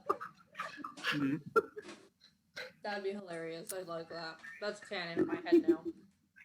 All right. That's Ashley's turn. All right, so she's going to put away her longbow and she's going to take out her short sword and then she's going to attack this thing. All right. Not bad. That hits. That is 4 plus 1d2 plus 4. So that is 6 points total damage. All right, where is my organizer? There it is. All right. So it's 6 points total, so it's down to 9. Okay, it is now Akima's turn. She's going to see this. She's going to get up, even though her shoulder's pretty much bleeding. And let's see, what am I going to do? She's going to take out the dagger from earlier. And as she takes this thing out, you watch as it's glowing. And she essentially takes it and then jumps on this thing and stabs it in the neck. Or at least attempts to stab it in the neck. Let me rephrase that. And unfortunately, it does not hit. As she goes to jump on this thing and stab it, it takes its free hand, grabs her behind her neck, and flings her off Ooh. instead. So she tried to do this, and then she got sent here instead, right next to Falcon. And it now notices, after that is flung off Akima, that aside from Falcon being right in front of it, Rashida attempted to hit this thing with stuff. Oh no, you didn't go yet, No, did I you? haven't gone at all. I mean, I've Okay, been you haven't gone at holding all. my action. But either way, Falcon did hit this thing with a hot iron. Yes. So it's going to take its longsword, grab its free hand that just flung Akima, and do a two-handed strike on Falcon. All right. Ooh. Does a 17 beat your AC? I have the shield, and Okay. let's... No, it does not.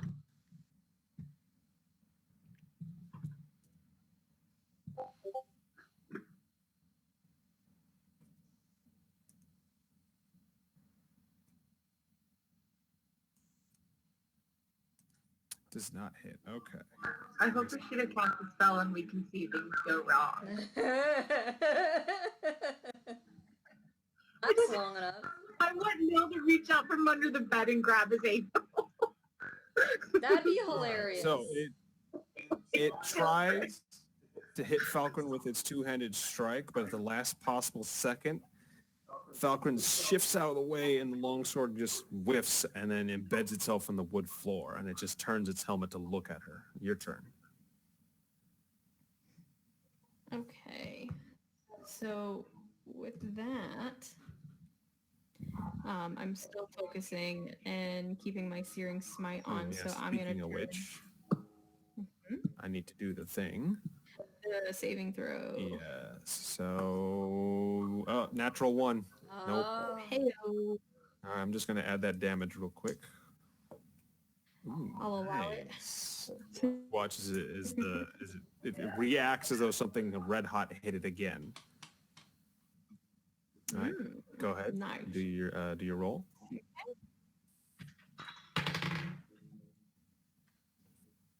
I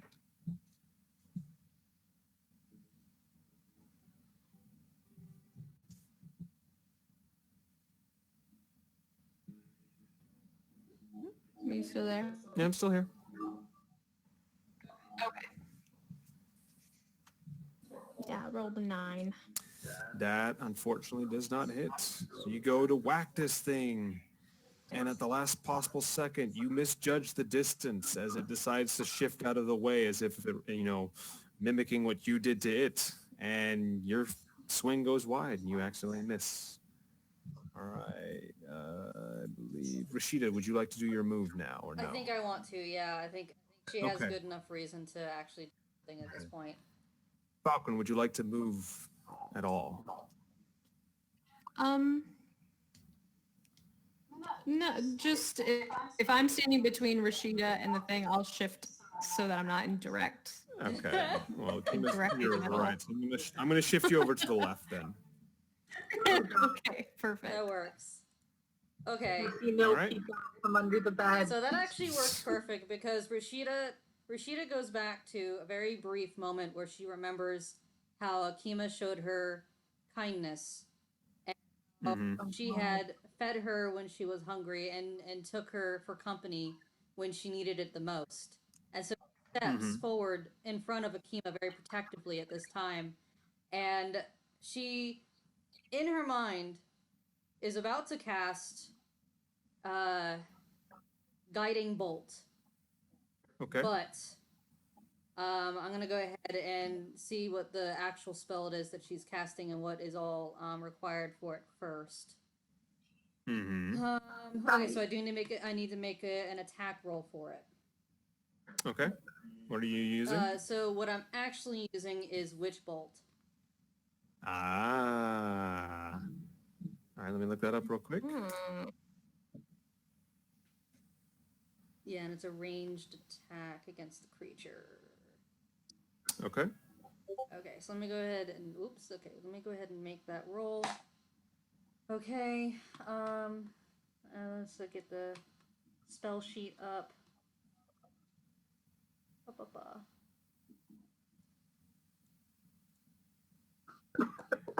Okay, and then... Oh, okay, yeah, and that's a spell, so that's +7, so... 10, 11, 12, 13, 14, 15, 16. 16. All right, nice. You just beat his armor. How would you like to do this? Oh my god. Oh, are you fucking kidding me? Hey. I'm not kidding Oh you. my god. Okay, alright. So, if you guys will bear with me, I have a description. And I apologize for the length of this. I have That's so okay. many stabby plans. Okay, so Rashida extends her hand with confidence as she parts her lips to recite the incantation that she has spoken a handful of times before. Yet, as she speaks her words, they become twisted on her tongue, and a wind flurries around her, animating her hair and clothing as the rest of you witness crackling blue energy. Crackling blue electricity wrap itself around her arm in a serpentine fashion. Her brown eyes concealed fully as her eyes become white, and magic bursts from her fingertips in the form of a strike and a bright, thundering lightning. As this spell leaves her, she falls to her knees as this thing bursts into several pieces and clatters against the ground with electricity rippling over the tops of it. And she falls to her knees, shaken from the foreign magic that crackles at her fingertips. Her breath hitches as a recent memory flashes forward in her mind, and the heat of fire is on her back as it stains the forest ahead of her in her mind with angry red hues. The pounding of hoofbeats behind her, pursuing her as she cries out for help. And a response, under the guise of rolling thunder, asks her what it is she is willing to give in exchange. Rashida blinks from her memory, and with a 1,000-yard stare, as her eyes revert back to brown, she whispers, anything. Okay. Do we see you saying all of this to the void like an anime girl and the villain? Like...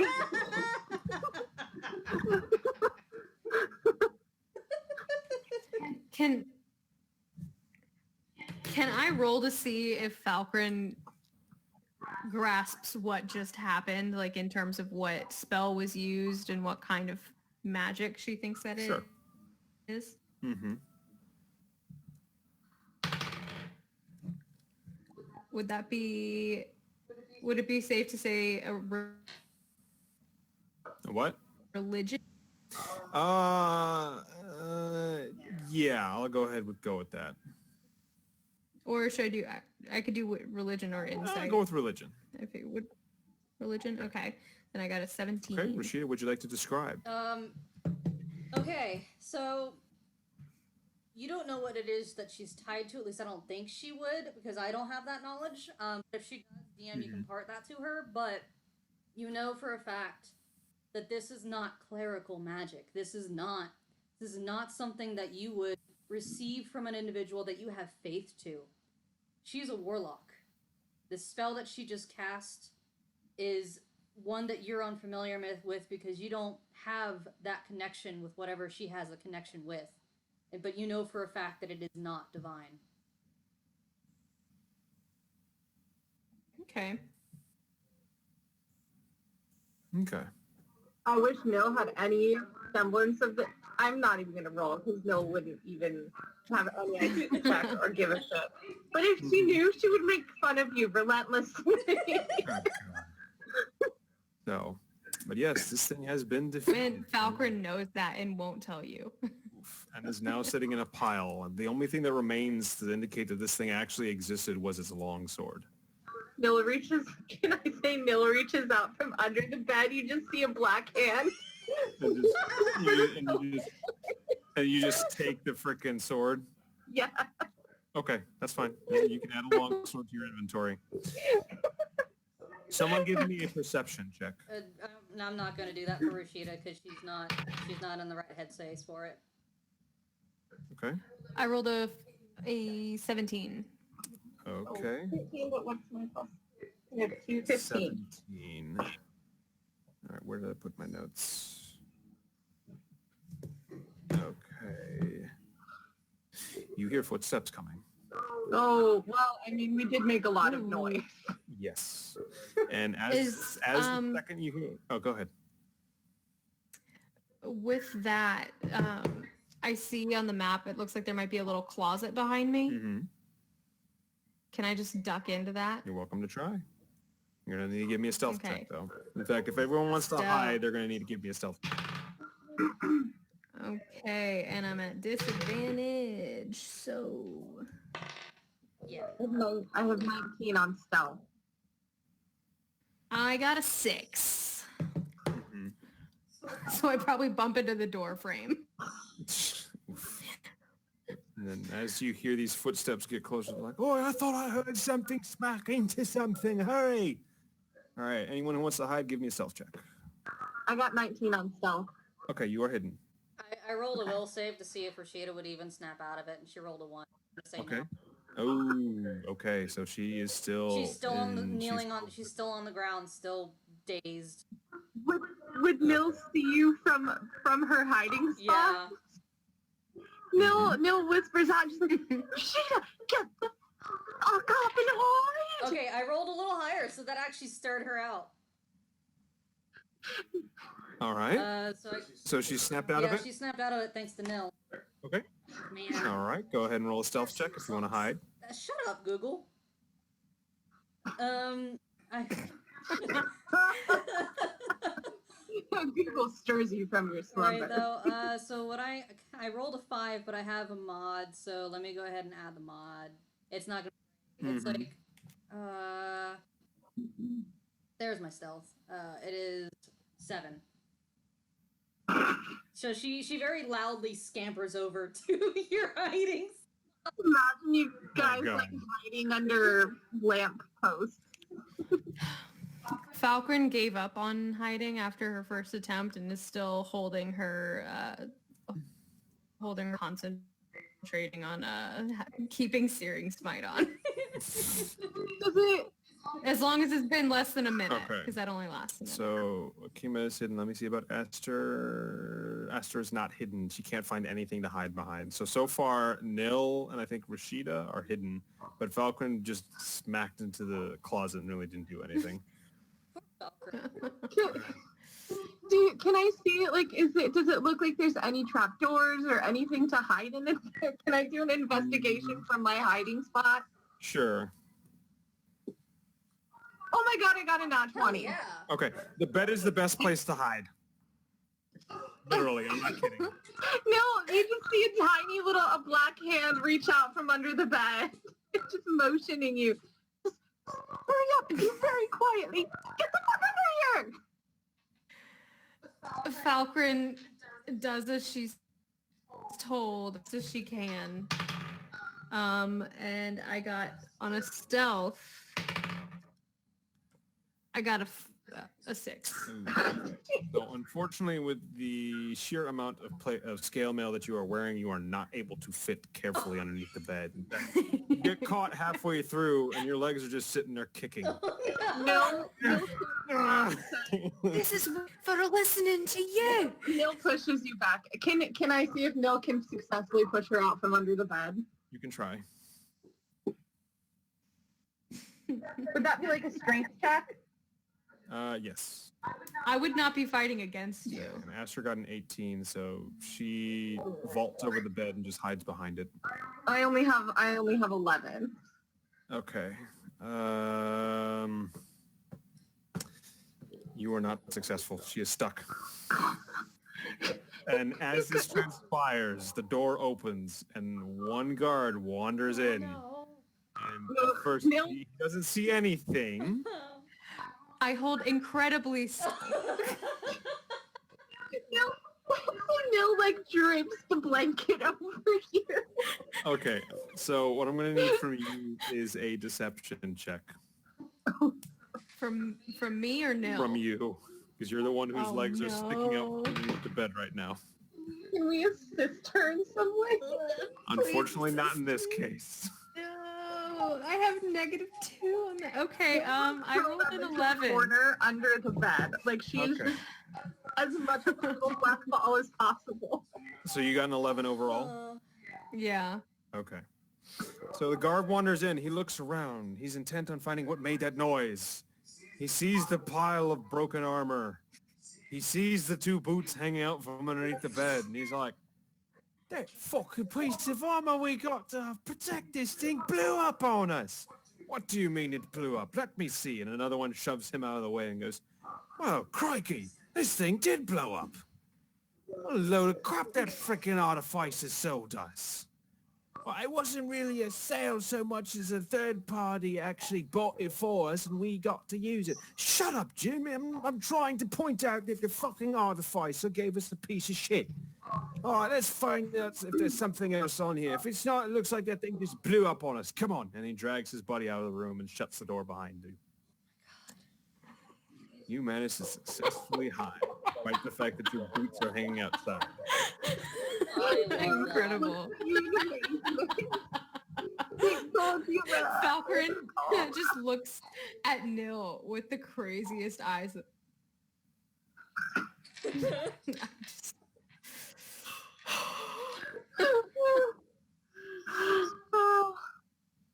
Mill's going to crawl out from under the close quarters of the bed. The longsword, she has put that into her bag of holding. After a second, once Falcon is free from the clutches of the evil bed, she will mention to you, do you even know what that thing is? Did you get a good look at it? It could be cursed. I mean, it's a weapon. What's it going to do? Kill somebody? That's what it's supposed to do. Akima crawls out from underneath the bed, still clutching her shoulder. Rashida does so as well, but just very quietly and very slowly. Mm-hmm. Nil looks to Rashida and says, that was really weird, by the way. Whatever that was, it just happened. We kind of lost you there for a bit. I mean, don't get me wrong, it was very cool.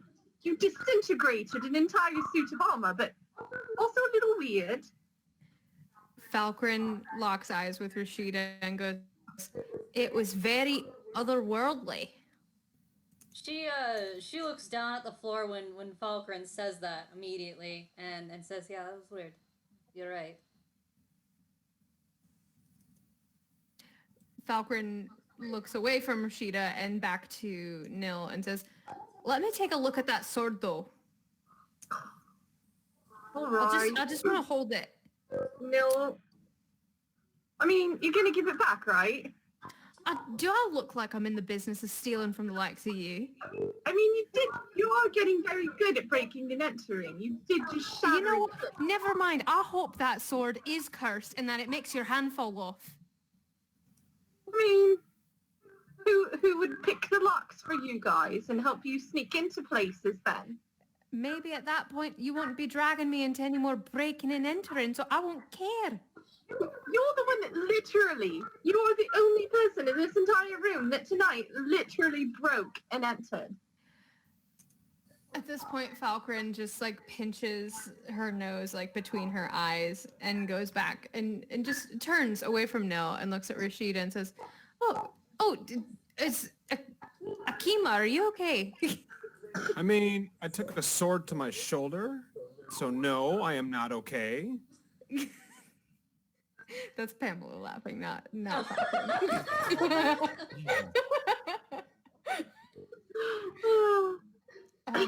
You see as she works her arm, there's a definite sign that she's in a little bit of pain right now.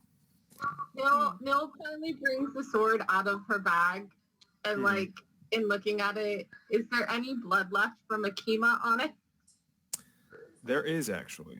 She just kind of like dabs it on the floor and she's like, I mean, do you want some of the blood back?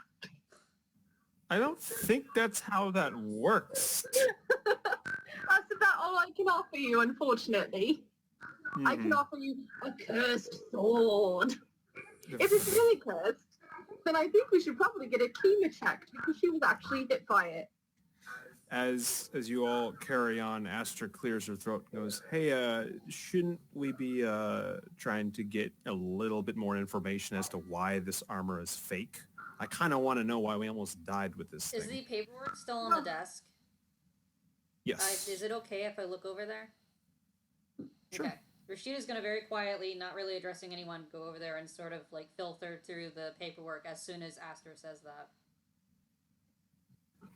And while that's happening, Falcron's gonna go over to Akima and cast Prayer of Healing. Mm-hmm. Neil is going. Oh, Neil's it gonna- takes 10 minutes to do it. Oh, gee. Well, we have a lot to investigate. Okay. So I'll be working on that. Neil's gonna investigate the other two suits of armor that were next to the black one. Don't set any more of those off. Rashida says from her I'm corner. not going to touch them. I'm going to investigate them first. Like, just check out around. To be fair, I didn't check that one. I didn't set that one off. I just checked the Raven's Queen one. Okay, you said you were checking the desk? Yes. Okay, I will need an investigation check, please. Okay. Wow. I rolled really nice. It's dirty 20. All right, okay. All right, so you rifle through the desk. And at first, all you see are just, random papers of sale, that sort of thing, odd notes. And then you get to one drawer, and you open it. And in there is a very neatly stacked pile of papers. As you sift through them, you discover a written note. On this note is a message between one person and another. They don't quite use names, so to speak.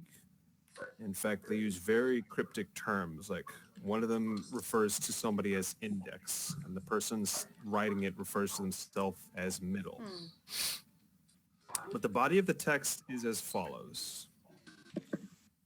Thank you for acquiring this sentry for us. I'm sure the artificer from Everwood went to great pains to create this for us. And thank you for including the manual of how to control it as well. I think one of our wizards might be able to modify it somehow. We're going to attempt to do this tonight now that we have it.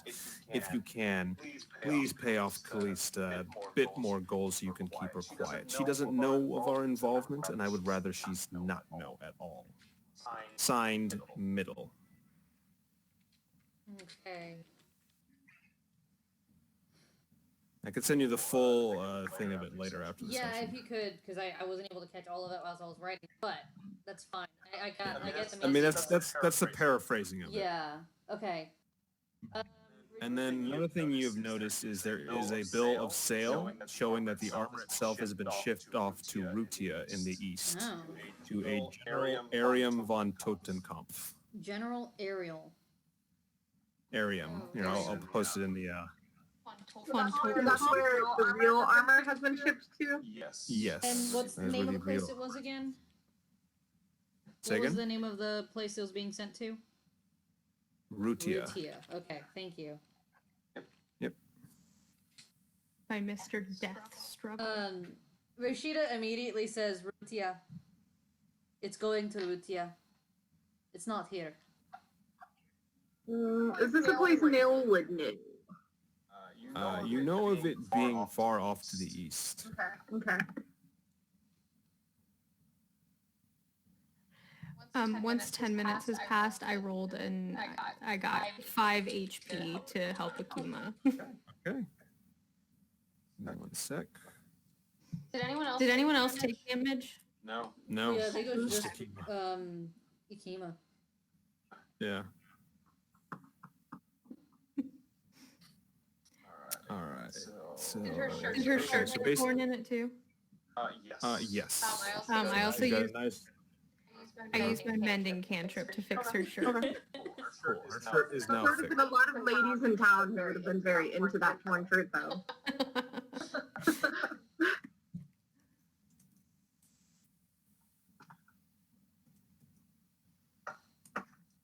All right. So you discover all those notes. Would anyone else like to continue examining the room to see if they find anything else? Neil was examining the other suit of armor. Falcon walks up behind her with her weapon in hand, ready to attack if it comes to life. Okay. All right. I'm going to need an investigation check, please. 14. 14 investigation check. Ooh. So what you do notice is that this is more of a storage area of sorts. In fact, a lot of things appear to be stored in crates that are attempting to being shipped out. So it looks like whoever took purchase of this mansion is attempting to clean it out and make a profit off of it. You do notice that there are several oil paintings, one of which is still hanging. And upon closer inspection, you notice that it shows a picture of a drow noble right next to a human noble. The title of this painting is on a gold plate at the bottom, and it reads as follows.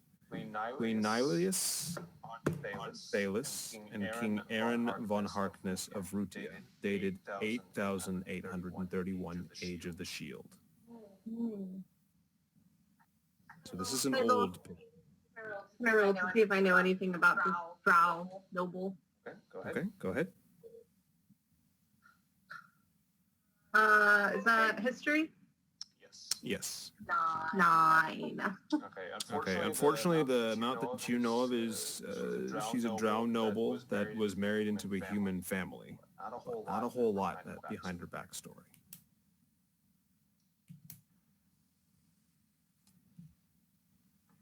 All right. Does any of it look like it's worth a decent amount of money? I mean, from what you could find, there's quite a bit of items that, if sold, could net you about 200 gold. Like all together? Altogether, yeah. There's a lot of gems. There's a couple arcane magical focuses that could be used.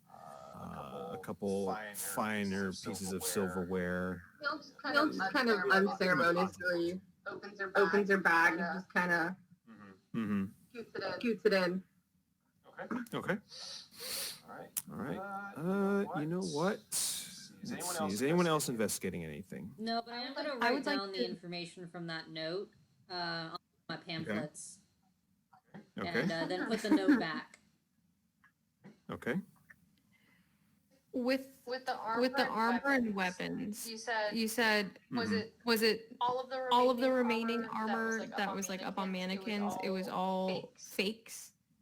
No, just the one that you were here for. Just the one we were there for. Okay. Yeah. Looking at the other ones, do I? I'd like to do a couple of different investigations. Sure. The first would just be at the overall, kind of like insight into any enchantments or just the quality and the impact of the weapons and armor. And that one was going to be a 7 plus. Would that be an insight or that'd be investigation, right? That would be investigation, yes. Yeah. So that was a 10 on just like the quality level of it all. So it's not too shabby. It's actually pretty nice looking. But these are more like designed to be showpieces in the house. They're not exactly, they're more ceremonial than they are useful. Okay. And then the second thing I'd like to check on them, I think this one would probably be history. Can I ascertain, is there like a significance to why there's the blue, black, and gold? Did you do a history check? I rolled, dang, for that one, 8. That's an 8. An 8, not a whole lot. No. Okay. They just look like fancy pieces of armor. Okay.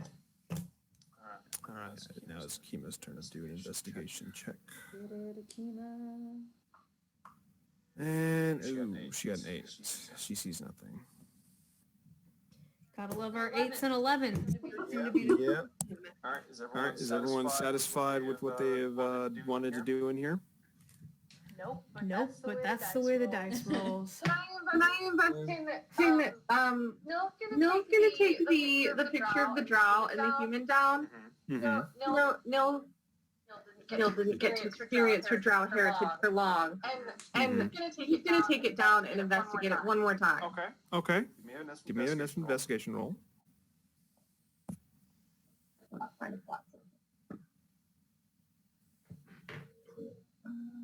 Why can't I remember what I have on it? There's one. 16. 16? Mm-hmm. Okay. As you investigate, you notice one of two things. The first is this. It's starting to come back bit by bit, piece by piece, but it's not a whole complete picture. But you do remember that Nilius was a Drow Ranger who saved then Prince Aaron von Harkness from being killed while on a hunt. And as a result, they eventually marry. And she essentially ascends to become a queen when he becomes king. The other thing that you notice is that Aaron bears a very strong resemblance to someone. It's not exactly obvious who, but you have met them before. But their features stick out in your mind as somebody who looks very familiar. Does this familiarity make me uneasy, or just kind of like I just can't place? I'm so vague on why they're familiar that I can't tell if I'm uneasy or just like. It intrigues you. Okay. Like it doesn't upset you in any way, but you're just curious as to why this person looks familiar. How long ago was this picture painted? So the picture was painted. The picture is dated at 8,831, which predates the Dragon War, which was the war in which Corva came to power, by roughly 156 years. This is an old painting. This is an old painting. It's very well maintained. And it's the human that looks familiar to me? Yes. Is there any like brown paper or like packaging materials in the room? Yes, actually. Mill's going to wrap this painting and take it with her. Okay. I'm Go just ahead. going to put it in her bag. Very carefully. She's going to take the sword out of her bag and put the painting in and just carry the sword. Okay. All right. You guys are satisfied with what you've done in the room? Yeah. Yes. All right. Okay. So for the sake of skipping to the next scene, I'm not going to ask for any checks. Would you like to skip to the next scene or continue doing skill checks to get out? I'm down for. I mean, I don't know. What are you guys up for? I'm down for either. I'm good to skip. Okay. I suck at rolling. Especially with our dark Okay. dice this evening. Good God. All right, so you all successfully make your way out of the mansion, successfully make your way out of the gates, and flee into the night. You are more than welcome to head back to the Thieves Guild, or instead you could attempt to find a room somewhere. What time of night is it? It is roughly around midnight. The night is so young. Yes. Mill has somebody she's supposed to meet at midnight. Yes. Oh, yes. Yes, that's right. Okay, give me a second. I need to pull that up. I'm gonna run and grab a drink real quick. Okay. Okay. If you guys want to take a 5-minute break, That you actually can. might not be a bad idea, especially for me. Be right back, guys. All right, be right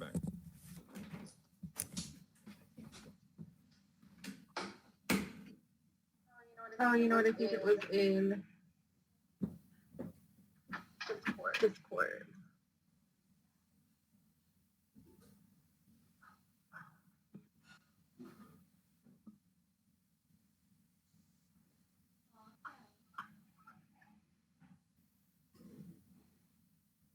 That's the wrong one.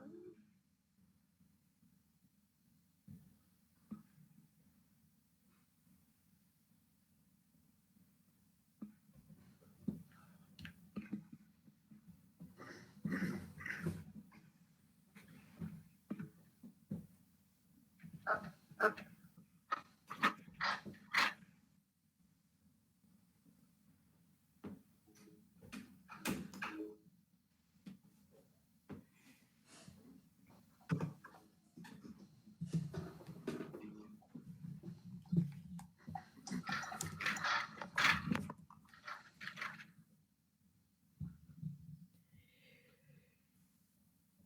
Jade, is that a new Deadpool? Oh, which one? The one right behind me? Yeah. No, that's the one I got for Christmas like 2 years ago. Okay. Has it always been sitting there? Yeah, he's pretty much always there. I sleep on it like a pillow. Oh. Gives me nice, Deadpool dreams. And And I knew we were gonna be doing like, roguey assassin things, so I wore my Deadpool shirt tonight. Perfect. Gotta have to work with the mouth. You guys have the power of Mord, and Mill has the power of Deadpool. Well, apparently Rashida's got the power of something. Something. Oh. She's got the power of crazy. Might be Cthulhu for all we know.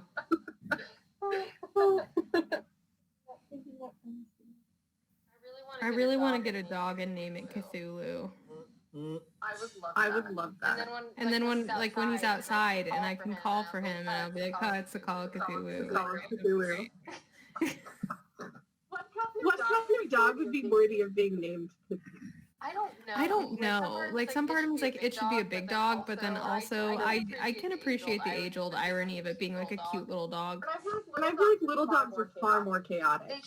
They truly are. Big dogs are just like big tanks of love, and then little dogs they suffer from Napoleon syndrome, just like Yes, they're just tiny gurus of evil. yeah. Cthulhu I could see as like a tiny pug or like a terrier of some kind. Yeah. Here, Cthulhu. Or even, I feel like it'd be funny to see like a schnauzer named Cthulhu because they just have that look of like, I'm too good for your stupid references. And be like, yeah, but I'm in charge, so you're Cthulhu. I don't know. It's a tiny little black Pomeranian like Juanis. Oh, The void. yeah. The little ball of void. Yes. I wanted to give Bear a super cool name, but he's just Bear.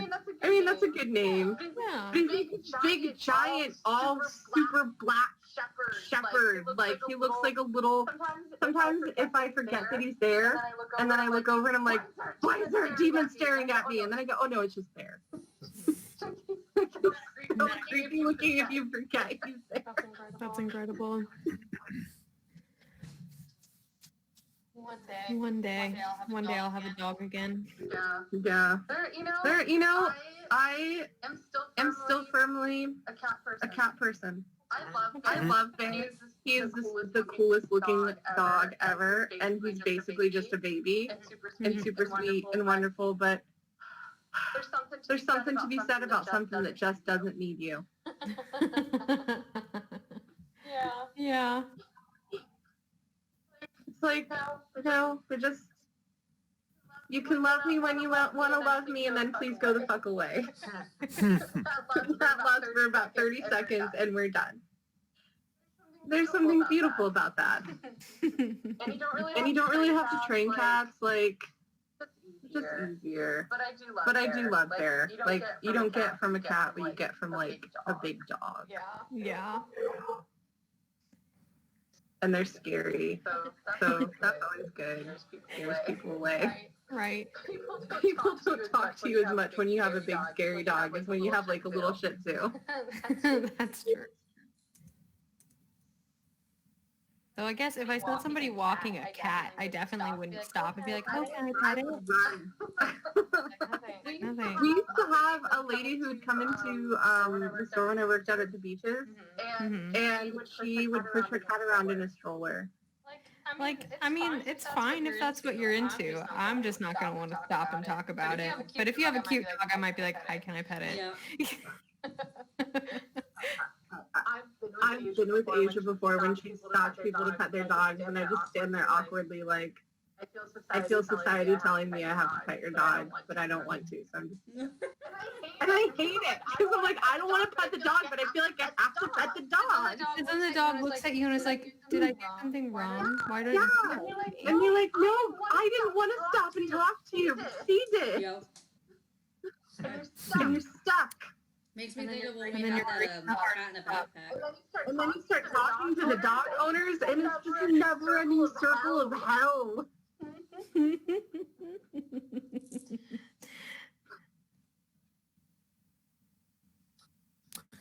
All right, are we ready? I'm a Alright. resident. Okay. Mill was supposed to meet she was going to meet the drow from the forgery at the Broken Oar at midnight. Yes. All right. So you like to get off to do that meeting? Are we out like in the alleyways again? Yes. So Nils, I mean, we went through all this together. Neil will say to the group, so I have a little meeting I need to go to with a friend. If you'd like to come with me, you're more than welcome. If you want to go to the Thieves Guild all by yourself with Asta, you are welcome to do that too. But I'm going to go get a drink at the Broken Oar if anyone wants to join. I'd actually like it to.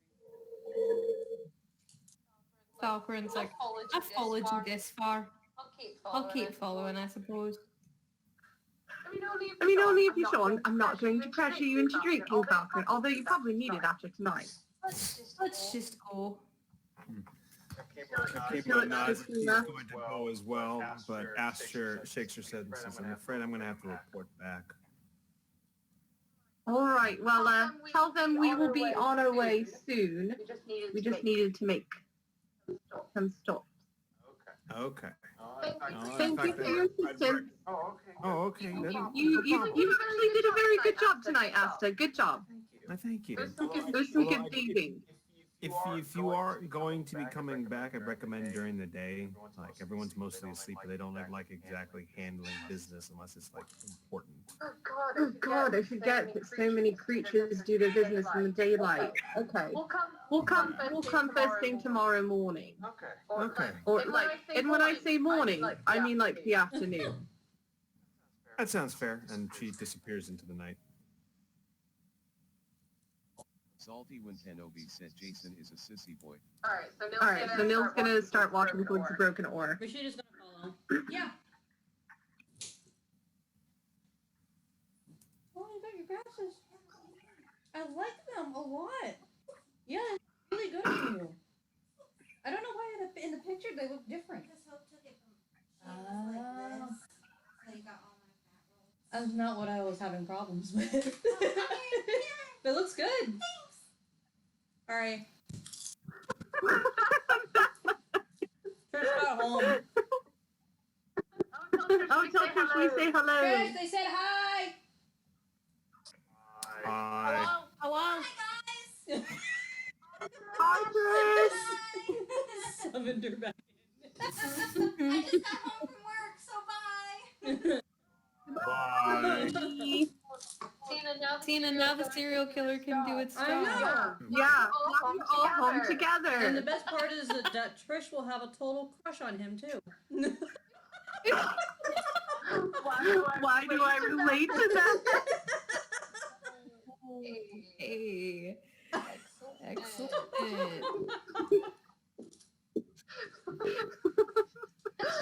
Say goodbye and hello. Literally, she's just like, goodbye, best friend. Hey, sexy. When the serial killer is more afraid of you than you are of Oh them. my god. Oh. Sorry, we're like hurt cats, Kyle. I don't know how you do this. It's like hurting cats with laser pointers in a laser pointer factory. Little bit. Who have also gotten into a supply of catnip. Yep.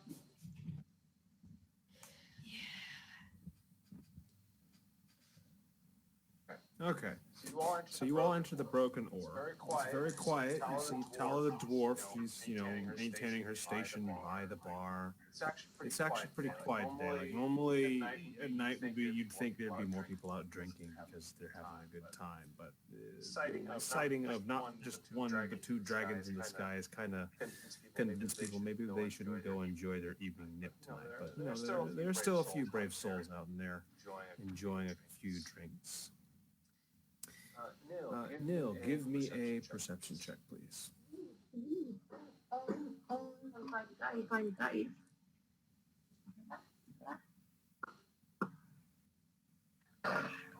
11. Okay, 11.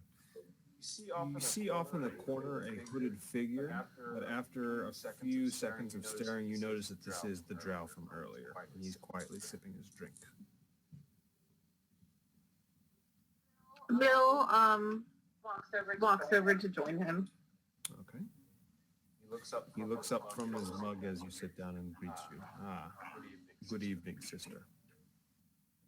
It brings me great joy that you decided to take my invitation to share a drink with me tonight. I thought it best to perform this out of sight of prying eyes. To be fair, I would never say no to a drink. I mean, literally, I have never said no to a drink. But I did have a feeling that it would be best to talk away from others. That is fair. What would you like to know? I just keep getting the feeling that there's a lot of people in the city who want us to do a lot of things, and there's not a lot of them I really trust. What do you really know about what's going on?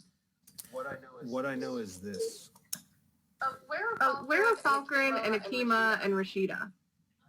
I'm picturing them like walking behind you, like we're peeking at your conversation. But that's With Rashida, she's gonna go anywhere where there's a bar and order the strongest drink that they have.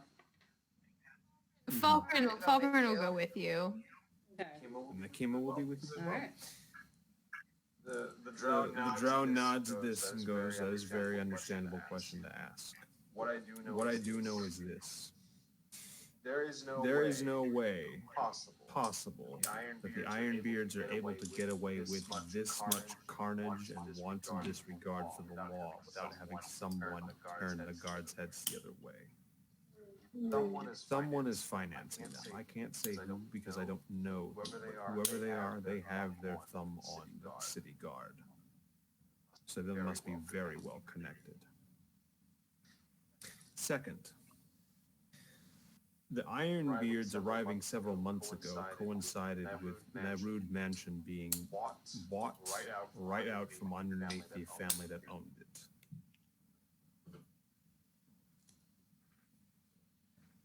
So I find it very dubious that not only did a rogue thieves guild wander in and establish camp in this city, also a very prominent and wealthy family was suddenly evicted from their own house because someone happened to pay more than what they had collectively. Give me 2 seconds. What was the drown's name again? I honestly forget, but I think it started with a K. I think it was like Kodo or something. Kevin. Oh, I know I have it in here. His name's Corey. Corey with a K. Kathan. I think it was Kathan. Yeah. Let me go ahead and name him.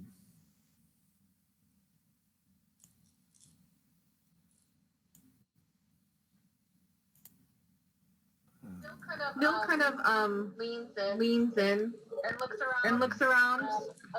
I'm gonna do a perception check to see if it looks like anybody's watching us or listening. Okay. I got a dirty 20. Dirty 20. You do see someone who's trying to pay attention, Okay. but they're doing their best not to look like they're paying attention. Do I get a hint of their face?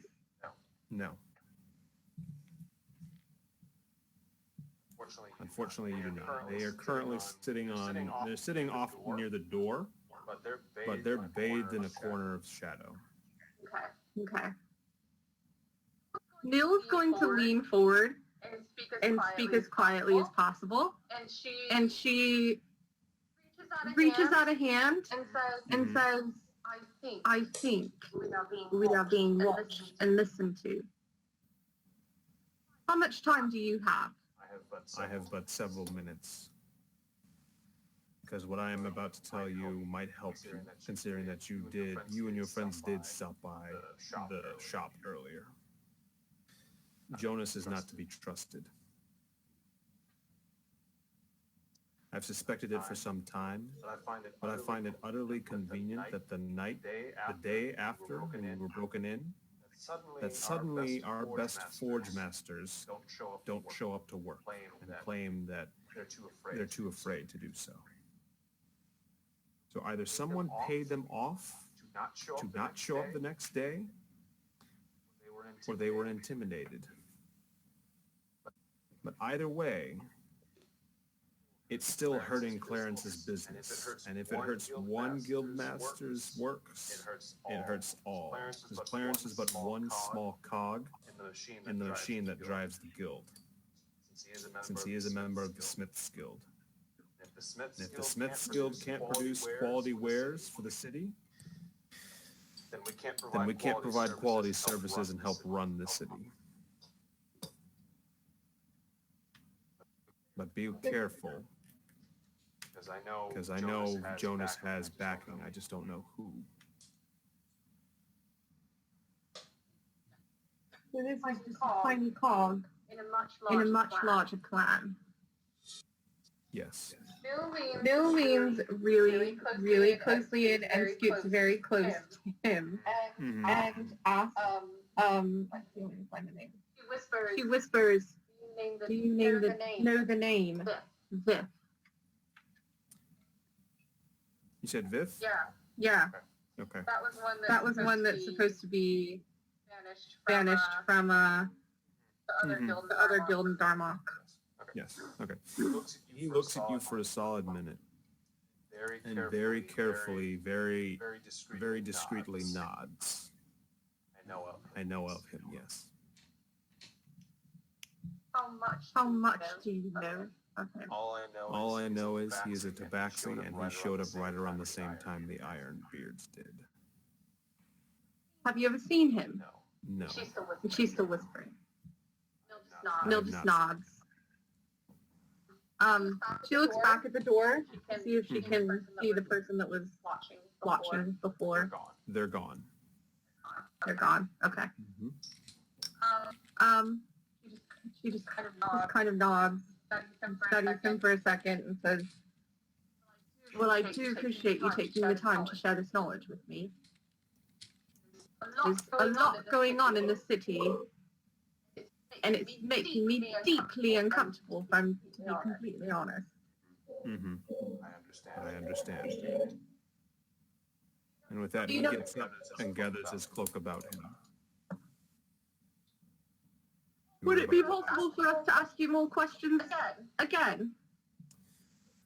Come find me in a day. Mill just nods and looks to the bar as he leaves. Mhm. He just says, again, a little drow nod. I imagine she'd say, thank you in Elvish.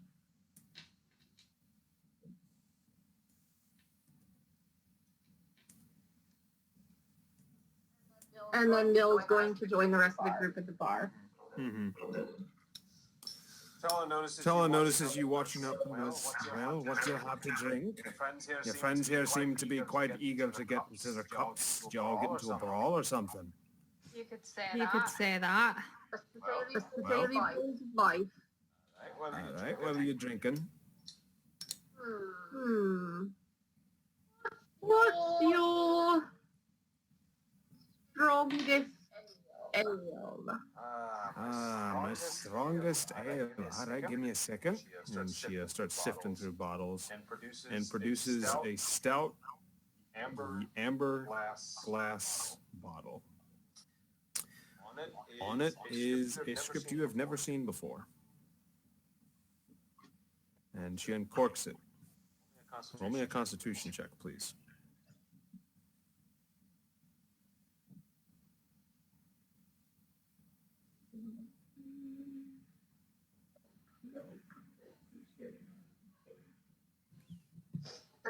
Dirty 20. All right. So at first you're hit with this waft of just something that just is so nauseatingly disgusting. Like it's not it's a liquid that's going to be disgusting, but it's just like a smell that's just like overpowering. It's not terrible, but it's just really pungent and strong.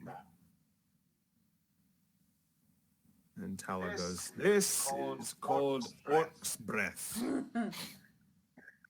It's very dangerous, but it's edible. Would you like some?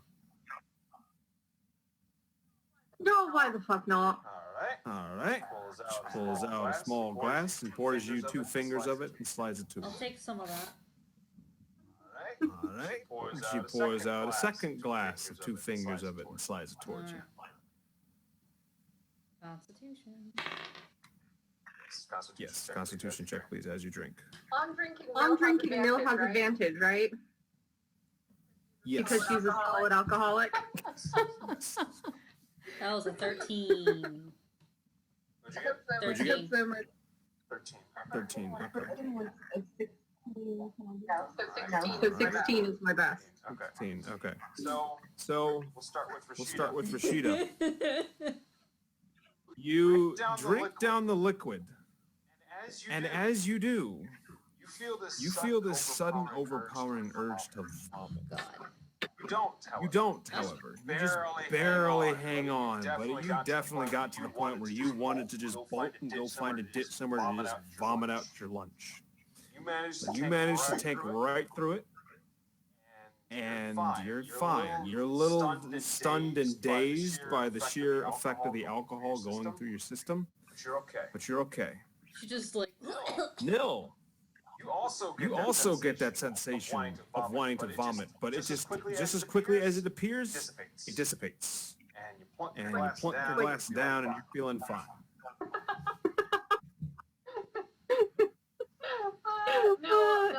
Neil slides it back. Talon says, "Here's for that."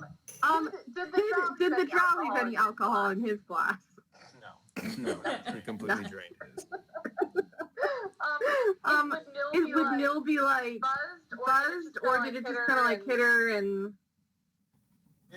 It went down very strong, but like you're not buzzed. Neil's going to now ask for a sturdy ale to wash Okay, it down. Tala pours you a glass of dwarven ale. Considering the fact that Rashida is not exactly too keen on like vomiting her stuff out, like she actually wants to get hammered. She's gonna ask for something a little underneath what she just had.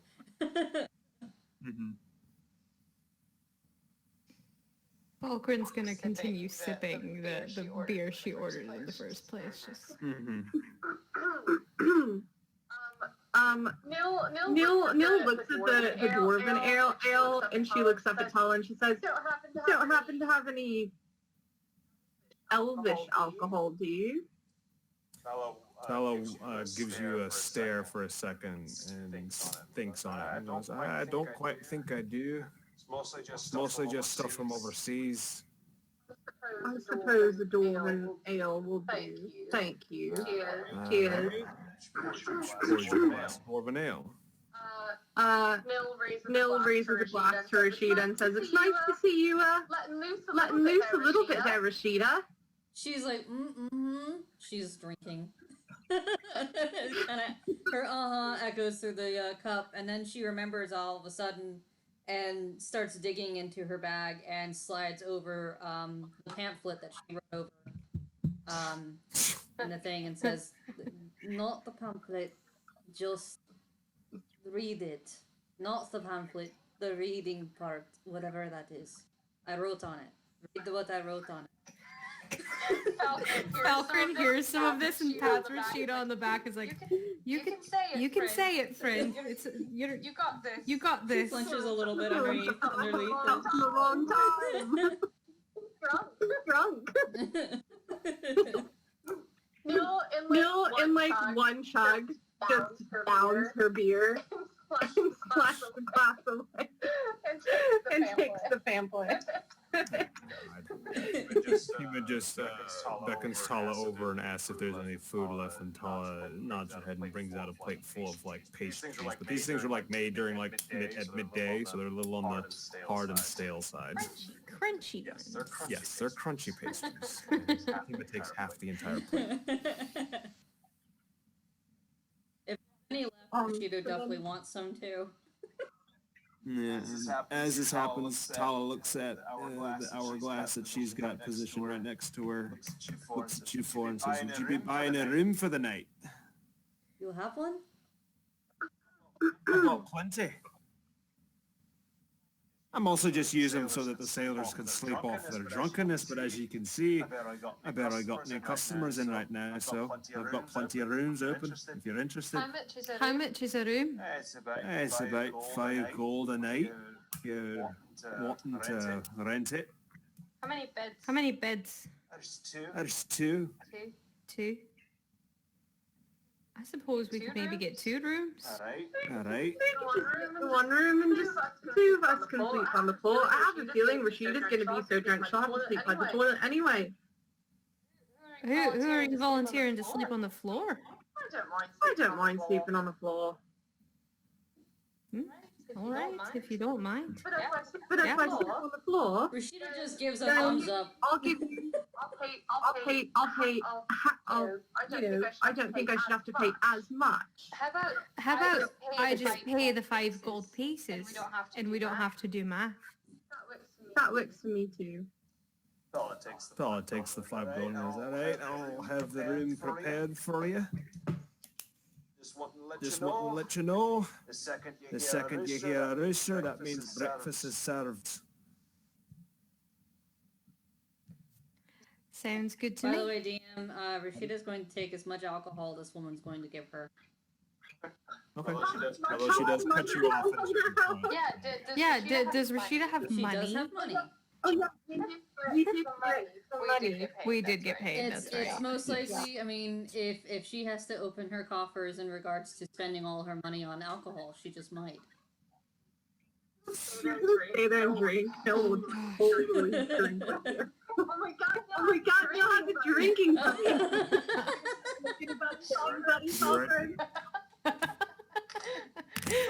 Rashida's traumatic life experiences are a win for Nil.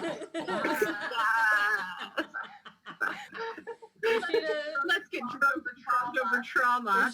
Rashida is not okay. And Falcon, she's not even the mom friend because she doesn't have the level of compassion that you would expect from a mom friend. Like it's within her, but she can't communicate it in a way like it's. She's like your governess on overtime.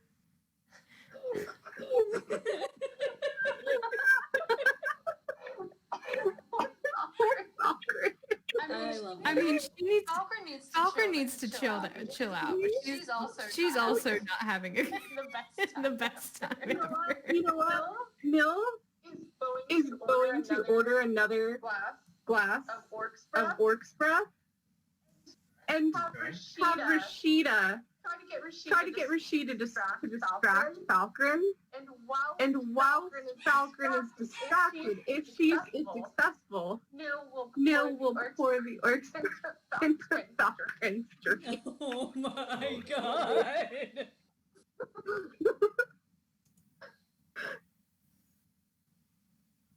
Oh, and Nil has put the pamphlet that you passed her, she's just put it into her bag. No, you have to read it with Falcon. Both of you need to read it now. Nil, pointing to her empty glass, says, which drink, King Rashida, what do you think, what sort of information do you think is going to stay in it? I'm already holding a sword. Falcon reaches over and just snatches the pamphlet out of your hand while you're bickering. Thank you. Shugs more. Nil motions for a refill on her ale. What is there like a summary of what I read in the Yeah, so pamphlet? kind of like scrolled on like a portion that isn't really written on.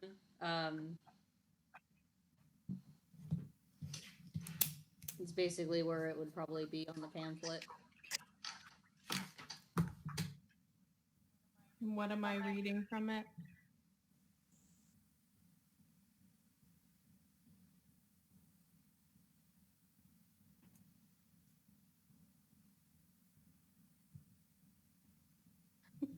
I tried to start a revolution, but I didn't have enough pamphlets.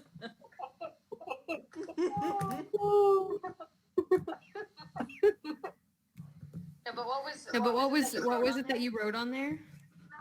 Oh, okay. So, I mean, I don't want to take the DM's thunder. Does the DM want to talk? No. Okay, I You want to wrote make it. sure you had okay. So on the portion of it, the full details of the note, because she basically like took every word from the note and wrote it on the pamphlet. And what you Okay. kind of coin is that the suit of armor is most likely the construct that was created for them from Everwood, and that an artificer in Everwood is the one who made it for them, and that their wizard was most likely going to be able to make modifications and be able to control said construct. And that the individuals that are named, you have two index from middle, so it's kind of like very coded and information. Like their fingers. And then the very last bit of it, from what I remember, is that Rutia is where the armor is being shipped, and it's being shipped to General Irium.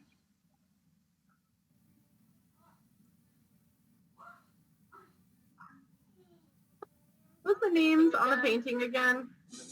The names were Nilius Arnthalus and King Aaron von Harkness. Aaron, that's the one I couldn't remember. Okay. And then the note said something too, right, about making sure Callista doesn't find out. Yeah, yes. Okay. Cool. That was the last bit. I forgot about that.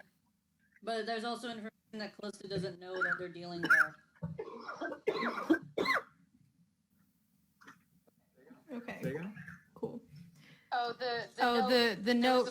There was the part about not, Callista not not needing to catch wind of what all was going on, but she was somehow involved, like up Mm-hmm. with of it, but not involved necessarily in attacking us.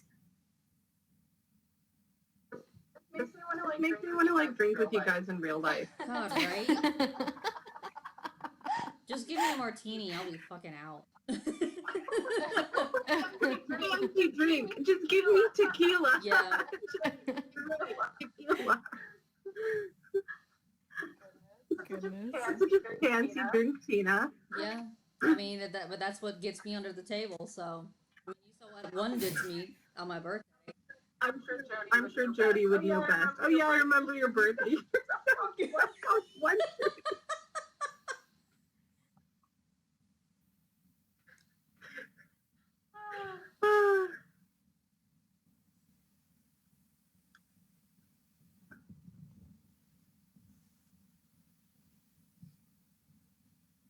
Well, what does Falcon do with all of this knowledge? She just Stores it away mentally and is like, well, I suppose we have something to report tomorrow when we go to the Thieves Guild. You know, those people wanted to go to Everwood. You think we should go check out the artificer? I suppose so. I don't like the idea of people using armor for evil in that way. Assuming we are even on the right side of this, she mumbles to herself. But yeah, perhaps what we'll do is we'll go to the Thieves Guild tomorrow, and then the day after we'll go to Everwood, or whenever the next ship was leaving. Mm-hmm. You also have the things to do in Rutia too. Rashida sort of says, and she starts putting her hands to her forehead. What do you... Know at the sound of Rutia, like, slams down another empty glass and looks at Rashida and says, "What did you say about Rutia?" General Irium, she mumbles through a very like heavy slur. And she takes another sip of the mug and sort of looks to you now and goes, "That's where the armor is going." Bill just kind of looks at her bag, looks back at Rashida. I think that would be a very good place to go and check out. Do we go there first, or do we go to Everwood? Well, I mean, I guess we could go to Everwood if you really care about them enchanting. What? Why were we going to Everwood again? Mill takes. Are you holding on to your glass? Yeah. Or sitting in front of you? It's she's got it like up to her lips, basically. Mill picks up her glass and kind of just tries to get Paula's attention to fill it again. And kind of looks at Rashida very seriously and says, and puts her hand on her cheek, and she's like, why the fuck are we going to Everwood again? She, out of reaction, like backs away from her hand, like she does not want to be touched. It's like just a general reaction, and says, she kind of like does like a Johnny Depp, lean back and point and says, "Caravan people wanted to go to Everwood." Because the people want to go to Everwood. We're going. No, she nudges Falkrin. Otterfister. There was the boat that we had to find out where it was going. They were going to Everwood. Oh, I forgot about that. And they The thieves guild's dirty work. So, I mean, I guess you have to decide. Do we want to follow the armor? Or do you want to go follow the boat? at this time the actual tasks that we have agreed to essentially are one, we have to report back to the Thieves Guild regarding the armor, and then two, I know I told them I would try and help the guild in recouping what they've done with the swords, which I believe that was tied to Everwood as well. But now I don't remember either.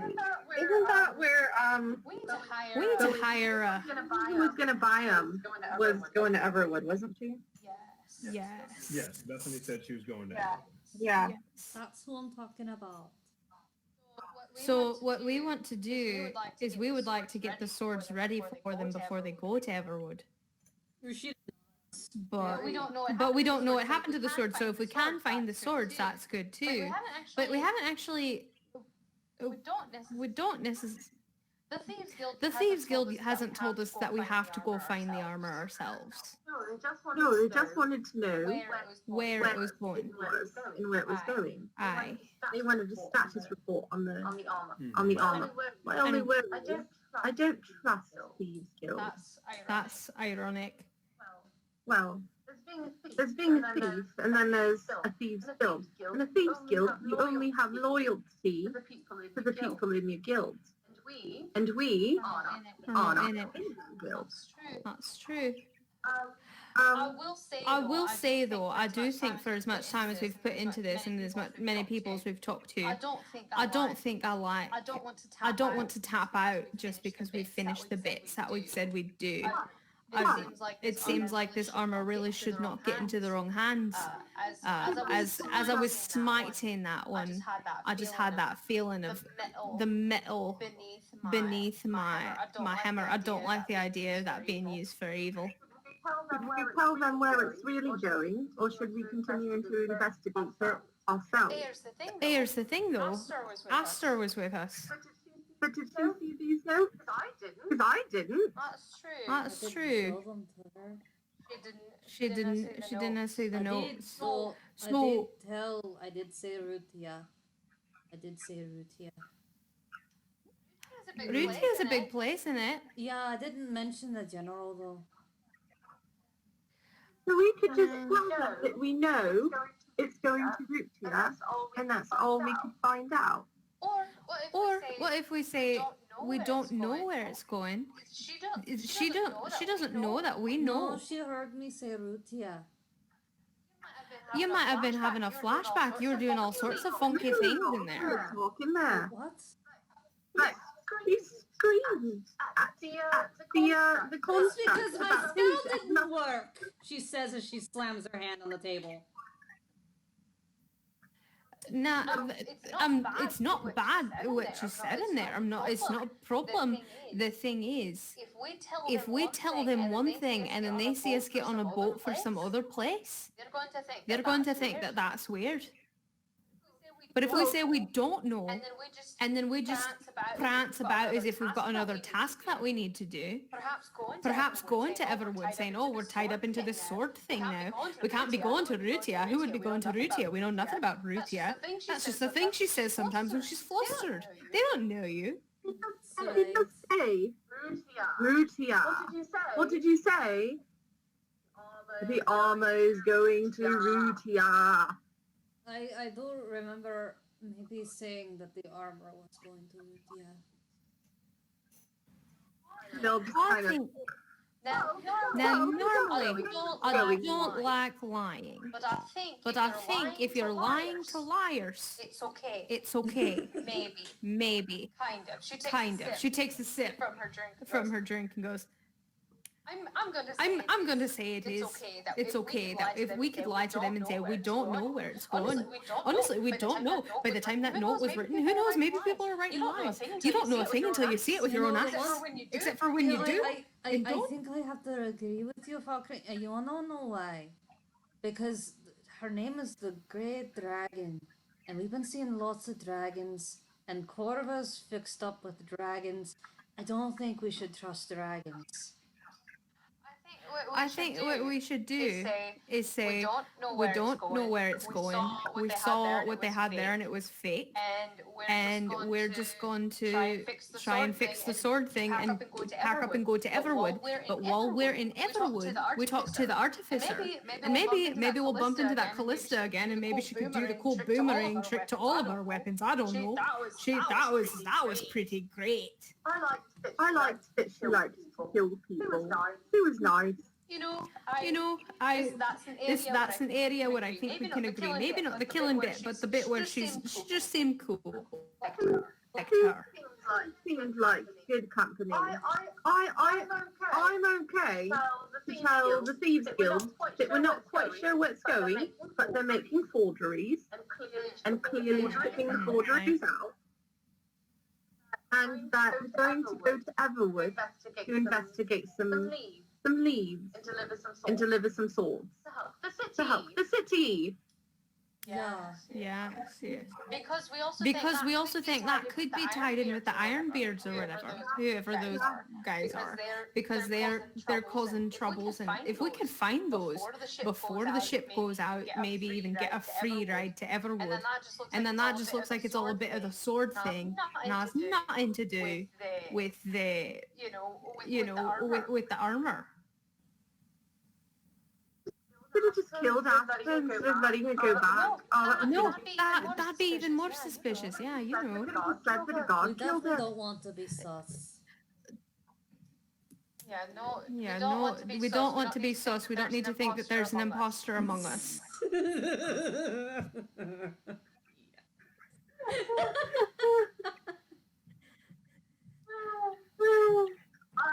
At this point, how many drinks have each of us?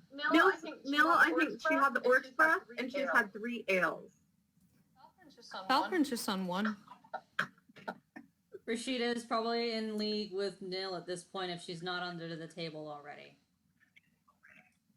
So Neil's gonna just kind of pat Rashida on the back, like, business aside.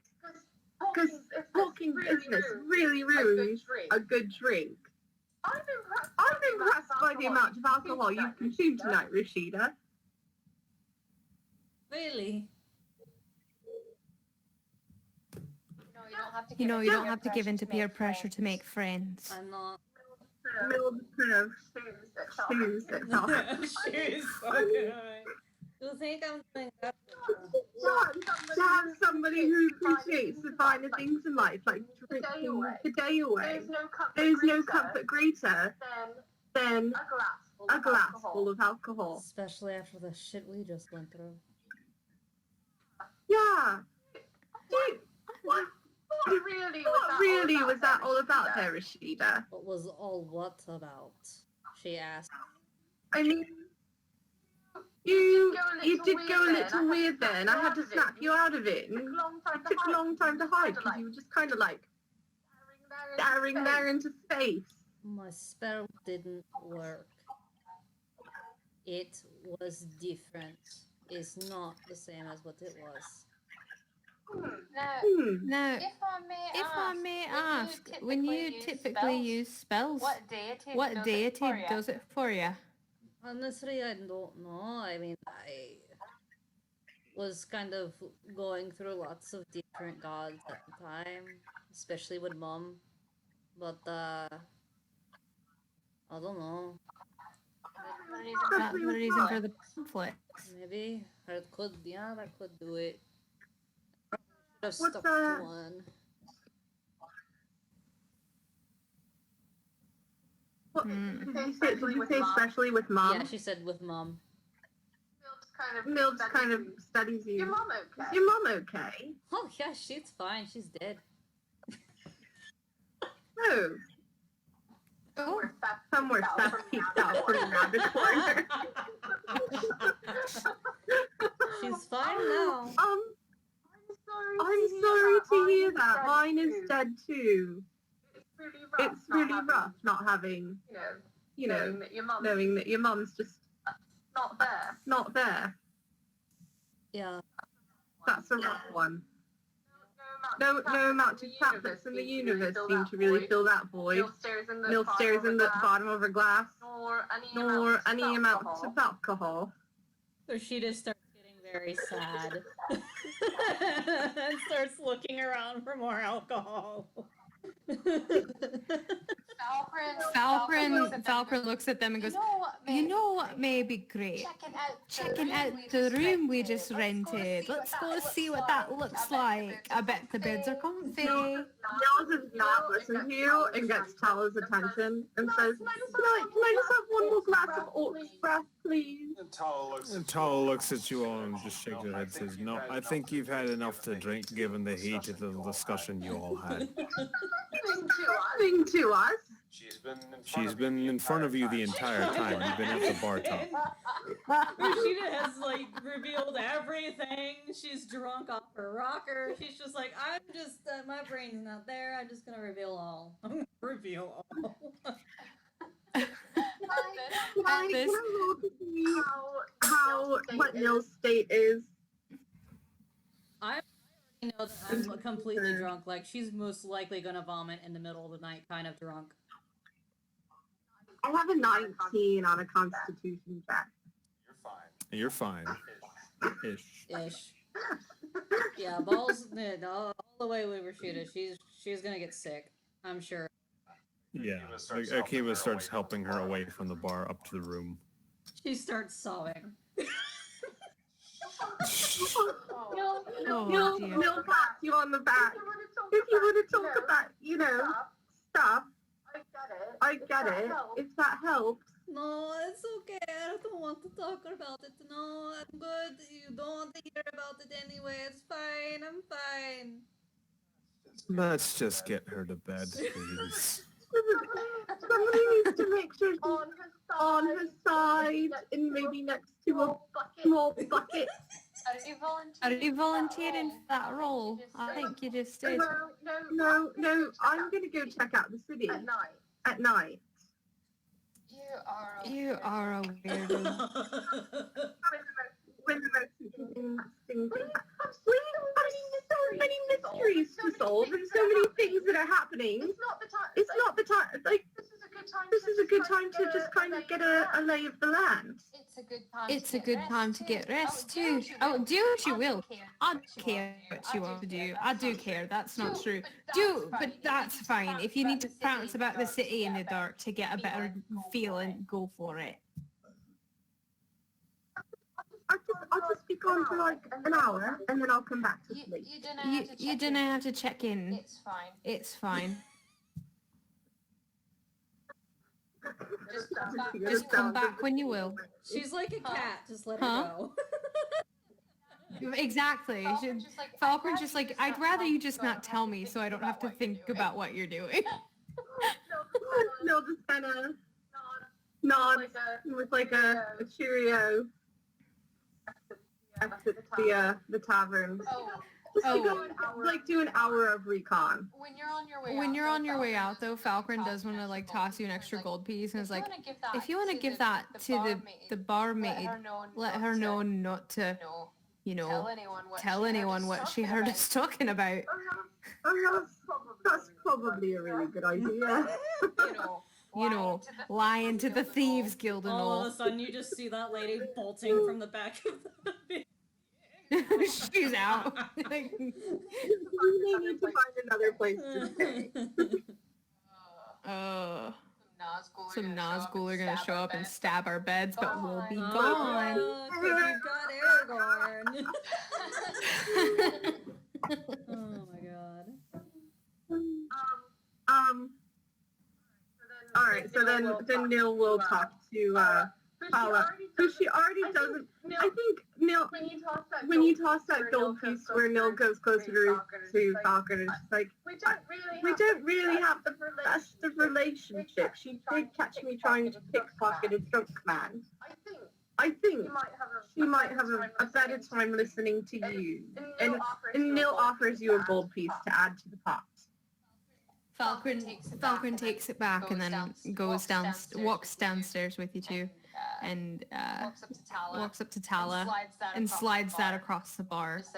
Just says, I just want to give this to you as a tip and a thank you for dealing with and ignoring anything that my companions have said in your fine establishment. Tala takes the gold piece and nods and goes, trust me, I've dealt with sailors that have been far worse. Thank Just you. get some sleep. Remember, breakfast is when the rooster crows. Sounds delightful. Thank you very much. Okay? Take it you're all going to bed? Except for Miss Prance about the town. Miss Alley Cat. Okay. All right. Like 30 minutes. She's just gonna get a little bit of the lay of the town, but if you want, Kyle, we can do that in Discord. Yeah, we can do that in Discord. So, all right. You all go to sleep, although Nil comes in sometime after. Either way, you are all awoken to the sound of a rooster crowing. And immediately you smell the smell of breakfast foods being cooked.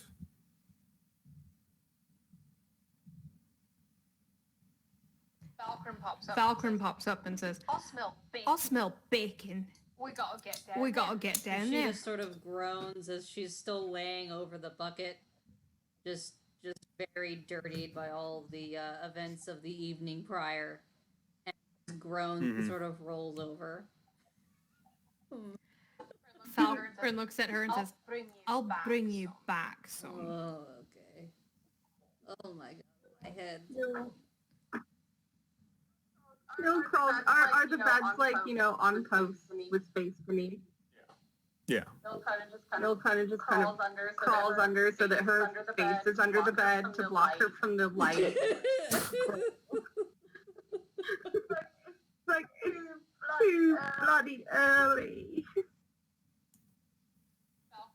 Falcon looks over at Akima. How is she? She's fine. Falcon Actually, looks, she's not even there. oh. Falcon's just like, I'll go get breakfast myself, I suppose. Enjoy. Oh yeah, I will get some quiet for once in the past kind of weekend. She's walking out the door. You head downstairs. You see that the tavern is a bit busier than it was last night, but it's mostly for people getting breakfast and socializing and everything. You find Akima. She has taken a table all to herself and has ordered a gigantic stack of pancakes with a side of Oh, sausage. I love her. She's adorable. I love Akima. I fucking love Akima. I go over and join her and I say, is this seat taken? Thank you. Good pancakes here, eh? She says this chunks of like pre-eaten pancake come flying out He's of her still my mouth. heart. I love this woman. Sorry. If I had a call, you're a bit of a pancake fiend, aren't you? Yeah. That's good. That's good. She motions like for motions for the the waitress to stop whenever she The can. halfling hobbles over. Different one from when you guys first showed up. And he's like, what can I get you? Can I get three plates of bacon, one plate of sausage, and let's do three plates of pancakes too. Maybe they'll want that as well. Okay, that sounds fair. All right. Okay. Do you have And do you have anything kind of like a coffee? A coffee? Or like I'll have to ask Tala, but I haven't heard of a coffee before. perhaps like a We really do have steaming hot brown morning potion, though. that I believe steaming hot brown morning potion is how you say it in common. My bad. Yeah, I'll take Okay. I'll take three of those. If I Three could of just those. get a little bit of milk in one of them and the other two just straight up. We need as much Okay. of that magic in them as possible for some of my comrades. Okay, and he jots us all down and scurries off. You're saying it in Yeah, coffee's a dwarven word. And as you sit down, you notice something very unusual about the clientele this morning. They're all wearing armor. Is They're it all good wearing armor? a sigil. It's very good armor, and they're all wearing a sigil on their breastplates that match. This is the city guard. This is the city guard. Why? Why here? Why now? They're just eating breakfast. I don't know what Dude, you're keep talking keep it cool. They don't I'm have just to know gonna yet. like mentally panic here for a second. You're upstairs. You don't know that that's happening. People are not. She's just suffering with a Yeah, headache. listen. Hangover. In my eyes, I've not necessarily done anything Exactly. wrong. Paul So, Bear's just I'm like, fine. I am a good small child. I do what I think I'm supposed to do, and if I'm wrong, at least I tried. I don't know. Are there on the city guard? Are any of them particularly friendly looking? Oh yeah, they're all in good spirits because they're having breakfast. Fair, Mm, fair. mhm. Are any of them dwarves? No, they're mostly human. There's a couple half elves, and let's see. Let me take a look at my list. You see a tiefling of all things dressed in armor, and next to him is a woman in long blonde hair that is tied in a braid that she just drapes around her shoulder. And the two of them are off at the bar. You know, they've got their back to the bar and they're facing the the eating establishment. And they're just enjoying quiet drinks with one another. But their armor is a lot more fancier looking. In fact, they both have shoulder plates that are decorated in bronze, Interesting. but they still bear the mark of the city guard. Who's probably the closest one to where I'm seated? Is there like a table Uh, right next to me full of them? Yeah. Okay, if I can turn to that one and just kind of say, "Oi, hey, why is there so many of yous here this morning?" He just looks at you and goes, we're eating breakfast. We have a tradition of starting our morning shift before we patrol the city eating here. Oh, What's it to you? I don't know. I was just trying to get a feel for the culture. Didn't know if it was an event or something. My bad. All right. Enjoy your breakfast. He goes Thank back to you. eating his. You too. She Looks to Akima and she's like, "Pff, this guy," but like with her eyes. She's not even paying attention. She's too busy. She's life is pancakes for her. Like a pancake. Life is pancakes. Okay, well, whenever the waiter comes back, I don't know. I might ask him something. Okay. Well, after like 10 minutes or so, he shows up with the 3 plates of pancakes, the 3 plates of bacon, the 3 things of hot morning brown potion, and he gives you yours. And then he looks over at Akima and says, "Would you like another stack?" No, thank you. I think this will be fine. It's like, good, because Tala cuts people off on their third. You're on your second. Okay. Falcon stops him before he walks away and, excuse me. Do you know this gang seems to be here about every morning? Is there one that's particularly friendly or who may have some good town information and won't bite my head off for asking for it? Well, I mean, the city guard always eats here. They don't really like it for someone to just bother them during their breakfast. But you might want to talk to one of them over there. And he jerks his head over to the tiefling and the human woman. Okay. She thanks him and starts eating. She tries the pancakes first after watching Akima eat them. She's like, I need to eat these pancakes. They're tasty. Delicious.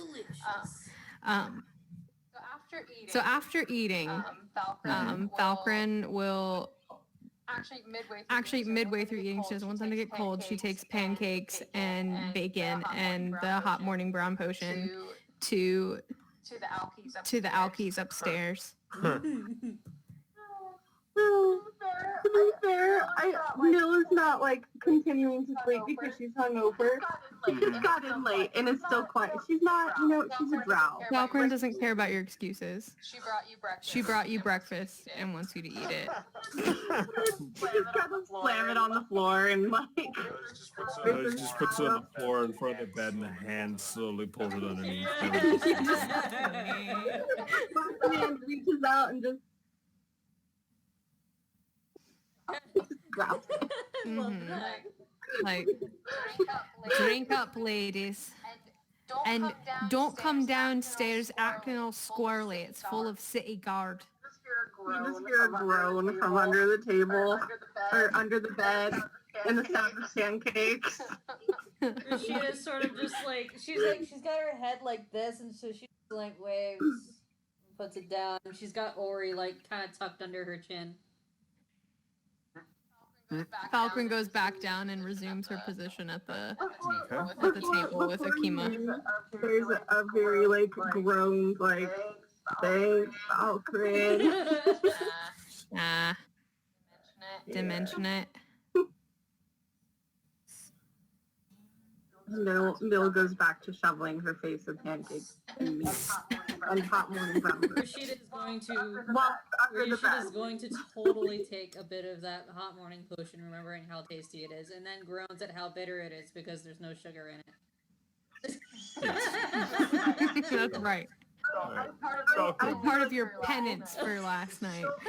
Mill probably prefers the coffee black. Probably. Neil likes to hurt. She doesn't. Yeah. She probably can't verbalize it, but she likes to hurt. I see Mill as a bit of a masochist. Yeah. Okay, so Falcon, you said you were heading back downstairs? Yes. Okay. As you come back downstairs, you notice that the familiar figure has taken a seat right across from Akima and seems to be engaging in conversation with her. Who is it? It is Callisto. Oh. Falcon goes and has a seat right next to her. All right. She looks up and says, "Oh, hey, good morning. How are you doing today?" Good morning. I'm doing well, thank you. How about yourself? Oh, I'm doing great. I actually just came and stopped in here for a quick bite to eat and a drink, and then I saw your bard friend over here, and I thought, well, hey, these are pretty good paying customers yesterday. I might as well keep up the good business practices and socialize a little bit. Aye. This place seems to be hopping in the mornings. What was that? You broke up a little bit. This place seems to be hopping in the mornings. Don't know who you'll run into. Oh, yeah. So, you headed to Everwood anytime soon? No, not really. No, not really. Why? I don't know. Just a bit of light conversation, I suppose. No, not really. I don't really have a reason to go. Do you know anything about? I don't know. Maybe like artificers or something like that. Hold on one sec. Mm-hmm.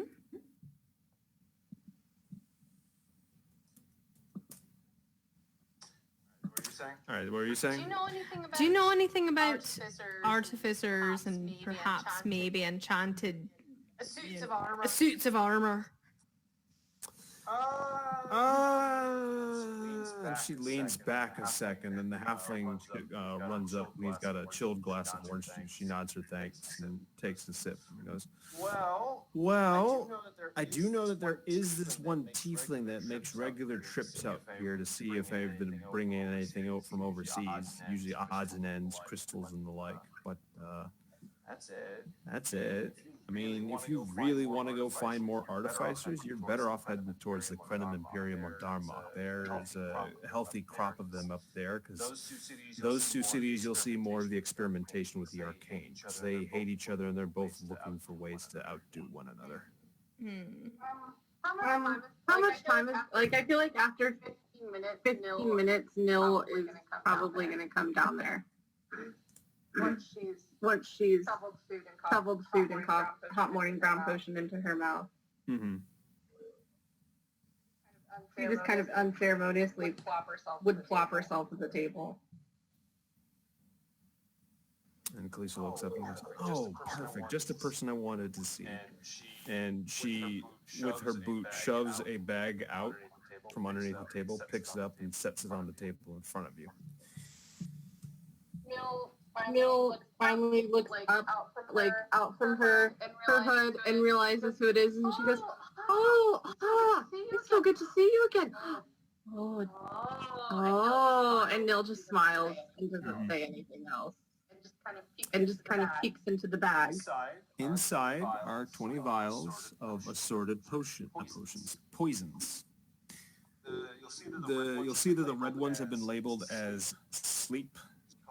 There's a couple blue that have been labeled as paralysis, and then there are a couple green that are labeled as what's another status effect I can inflict? Blindness. There we go.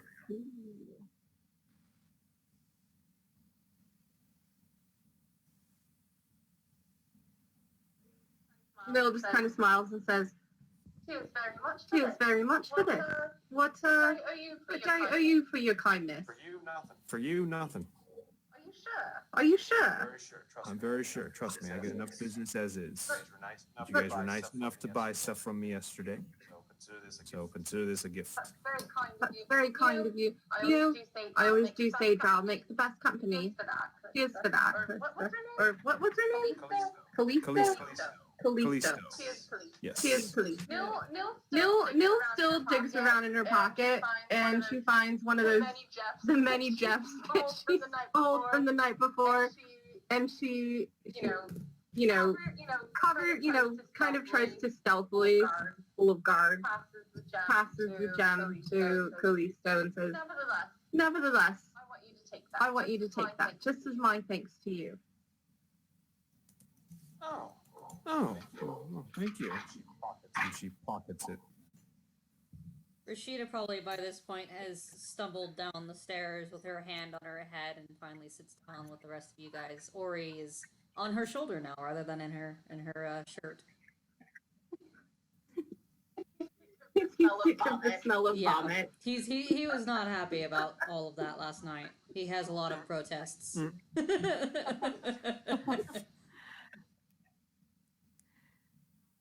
Now that everybody's down there, Falkren's gonna turn to them and say, "Now, with the city guard being here, is there anything we should try and find out from them? You think? With us having been, working a bit with the Thieves Guild, she makes sure to whisper that part instead. I don't know. They might know something more about the swords, or perhaps Ironbeards, but I don't want to draw any suspicion." No kind of leans back in her chair and motions to herself and says, "As far as society has come with Drow, city gods still don't usually trust us." I'm not saying you have to go talk to them, but is there anything that, do you think it'd be worth it for me to go maybe? I don't know. I've never found talking to a god with it, but I'm sure they would give you some possible sort of information. They might tell you, I I don't know. You're new to the city and just want to know the best spots to go and places to avoid. They might tell you what's in the places to avoid. Perhaps.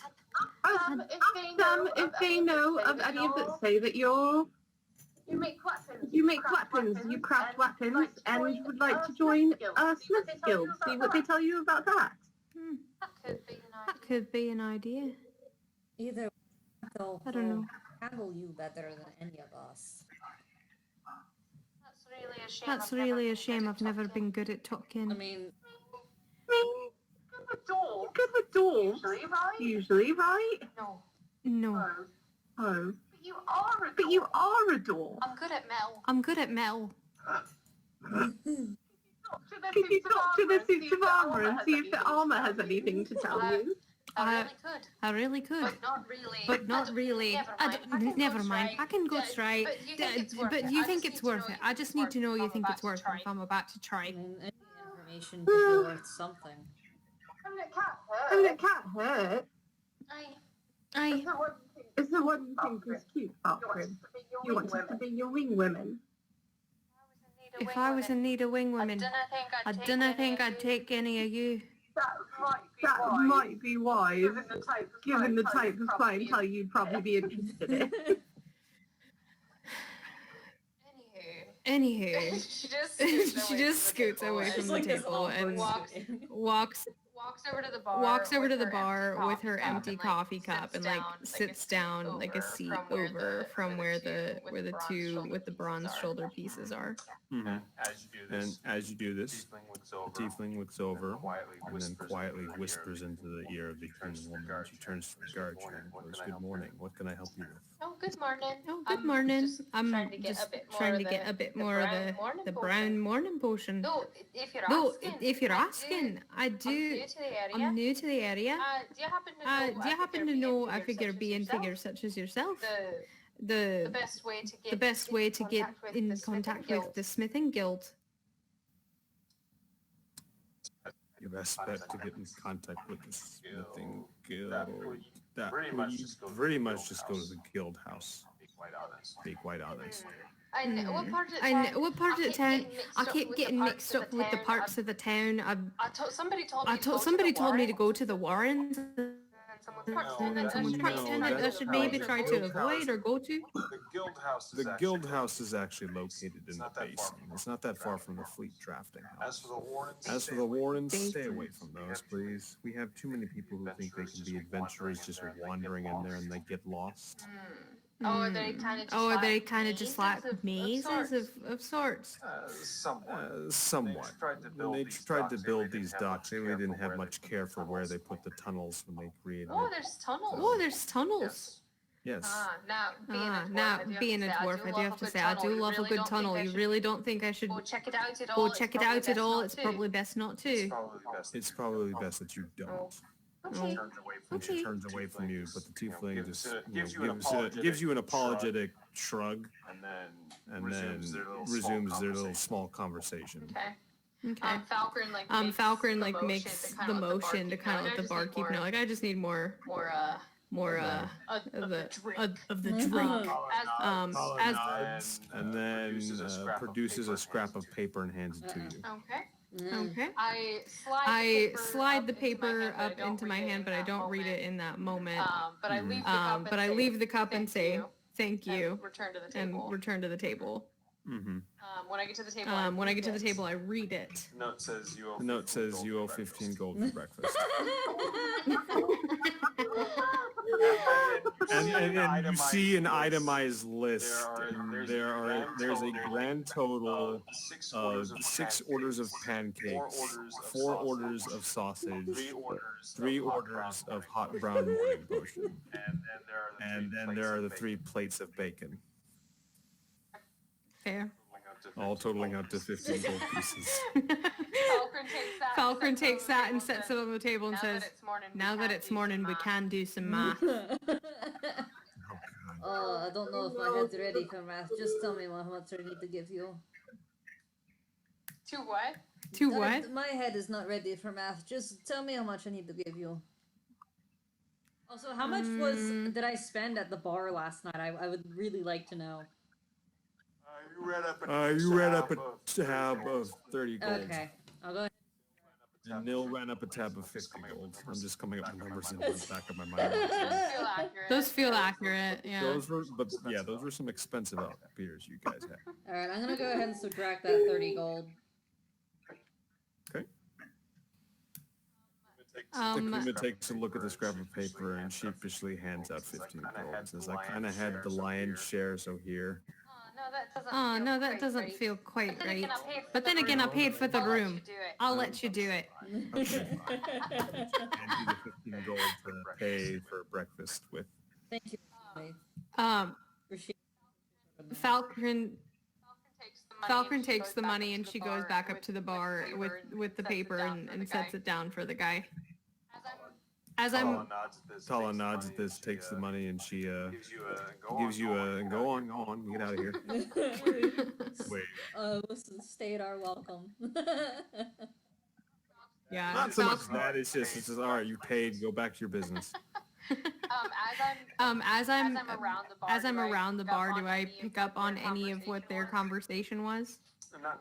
Not necessarily. I mean, you can try for a perception.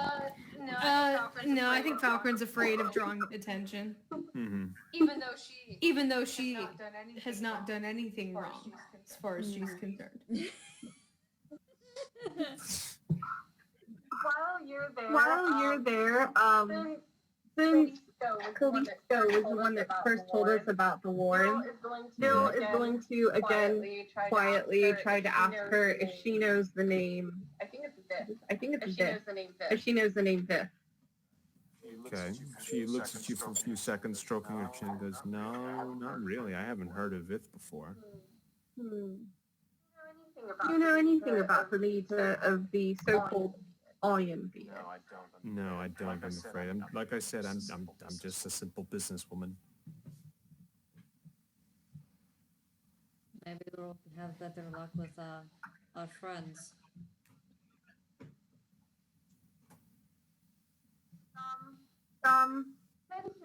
Since Nil was like saying this quietly, does Rashida hear Nil ask Callisto about this? Oh, was she whispering that? Well, she was asking quietly because she doesn't want the guards to hear, because Vith is not a name that she would want lots of people to overhear. I apologize. You might want to know the name, so if you want, I would roll, kind of heard it, because it would be some knowledge for you guys. Wow. May I roll as well? Well, this is while you were at the bar. Oh, while I was at the bar. Never Okay, mind. so I rolled. I ain't gonna roll for nothing. A 18. Okay. So then you asked if we should ask the Thieves Yeah, Guild, I right? just basically called them our friends because I don't want to say that in a freaking room of guards. Nil kind of looks to you for the first time with an actually like a very serious look in her eyes and says, "No, we do not want to ask our friends about this person. I would forget you heard the name if you're smart, and if you'd like to know more, I'd be happy to speak about it once we're not in the city anymore." Rashida sort of nods, realizing how serious that she's gotten, knowing that in some semblance she doesn't exactly have a seriousness unless there's a reason to. She's usually in her drink at this point, but she just nods and goes, okay. And Nil just kind of turns back to Callisto and says, "Well, I appreciate you being honest. I can't really seem to find anybody who knows more than just his name being whispered here and there. But I do appreciate it."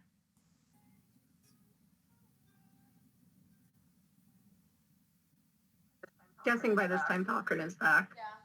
Yeah, I'm probably just sitting Was that down. directed towards Rashida, or was she saying that to Callisto? Okay. Callisto. And what are you asking her? She was just saying she appreciated her honesty. Callisto just nods. If you do hear anything, try to be on the lookout, for ear out. And if you hear of anything, maybe I'll check back in with you at the shop in a few days if we're still here. She just nods and goes, okay, I will. So I guess we're going to the Thieves Guild. We're going to see our friends. Okay. Our friends, yes, we're going to go see our friends now. Have a nice, lovely chat with our friends. Aye. Have fun. Falkner and Angamar excited. She's experienced so much debauchery, like in the past. Aye. Have fun.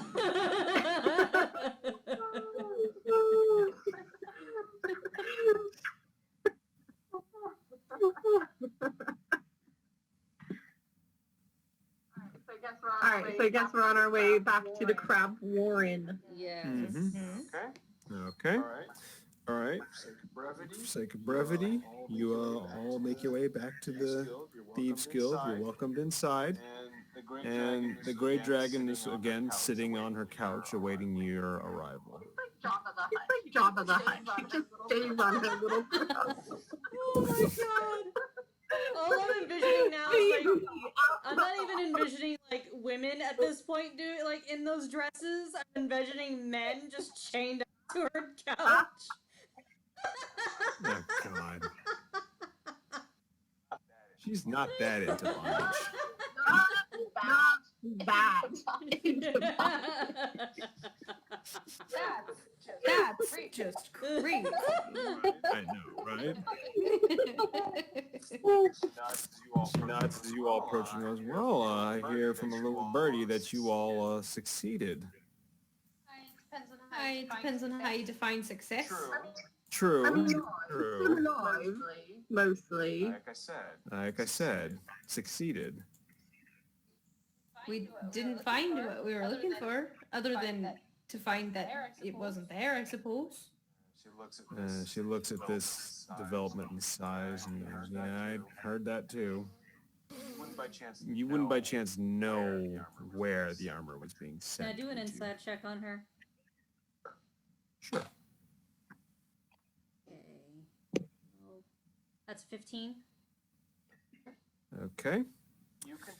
You can tell she clearly wants to get her hands on the armor just to have. Like this isn't someone who's trying to, get the armor because she wants to control or something or whatever. She just wants to add it to her collection. It's a fancy ball you can add. Okay. Can I do an insight to see if I can tell if she's like goading us? Like what if she knows? I got a 19 on my insight. You can tell she's bluffing. Like she's trying to get you to speak up about it, but at the same time, she doesn't know where it is. So the way she's approaching this line of questioning is she's trying to get you to tell her Got where it. it is. Fun. Mill just kind of as flippant as she's ever been. She says, don't know where the fuck it is. It's just floating out there somewhere, ready to cause havoc, and I don't know, some other apocalypse. I don't know, some other reason to drink. But we do know where it's not, and that's in that mansion that we just checked. But there is a nice forgery if you want a nice forgery. What good am I going to need a forgery for? It looks nice. I don't trick somebody It with it. didn't As long look as it that doesn't nice. No, Yeah. it wasn't that nice. I wouldn't waste your time with it. No, the whole thing was Kind of ghastly. it. That's about as far as we've got. But we do know that it's not there, and that they are making fakes. They're making fakes. I Why would they make That fakes? one was a fake. That one It was was a a fake. fake, and she just looks at you incredulously, doubting. Aye, there was paint on it. I got paint on my hands. I Well, heard some of the paint would still be on Nils' hands. Jill does not wash her hands. She's not COVID approved. Oh. Neil would be so not COVID approved. Nor's the president. Rashida would probably enjoy it. What? COVID. Nobody would touch you Oh my anymore. gosh, she'd be in heaven. She'd be able to be a hermit at that point. Valkyrin would have like a face mask and a face guard and Oh my god. gloves and No, like you'd be in the fucking hazmat suit. yeah, You'd have everything. Yeah. a hazmat suit with plate mail. You'd have everything, including the extra masks and everything, and then on top of all of that, you'd have the hazmat. Yep.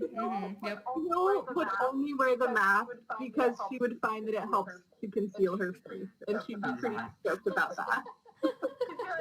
She'd be like, thievery is easier now. I don't look conspicuous. Goodness. Alright, let's get back on task. Yeah.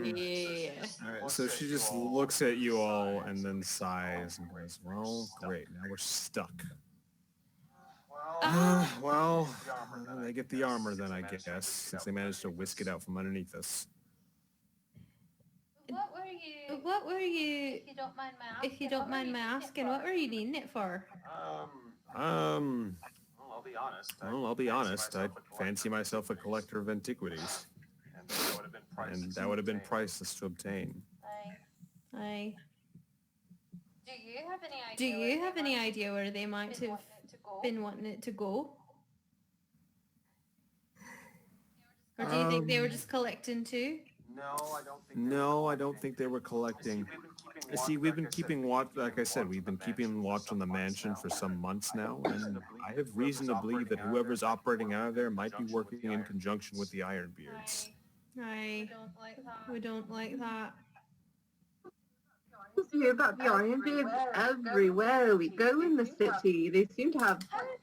How are they so mysterious? If everybody knows who they are, but we don't know anybody who's definitively part of the Ironbeards, that just seems a bit fishy. It seems strange that everybody knows where they live, and the god never goes. Or it's more a matter of everyone does know where they are, but they're just too afraid to actually go in there. Oh, do you know where they are? Yeah, They're in the lobster warren, right? They're in the lobster warren. But in a But not in a way that anybody wants to do anything about it. They don't know. Do they know where they are in the lobster warren? Is there a warehouse there? That's the problem. The warren is so tangled up in labyrinthine passages that if you try to go in there and you don't know what you're looking for exactly, you will get lost and might never be seen again for years. Oh. A convenient place to hide out. That's pretty smart. I don't like the idea that there's a group and we know where they are, but we don't know where they are. The whole mystery of it all. I'd like to think that that could be resolved quite easily. Well, I mean, do you know of anyone who could possibly be tied to them that we could potentially interrogate? No, but that's the bit that shocks me. How do they evade and capture? How does nobody know? There's always a rat. There's always a rat somewhere. True. The only thing I can think of is they have somebody high up covering their tracks.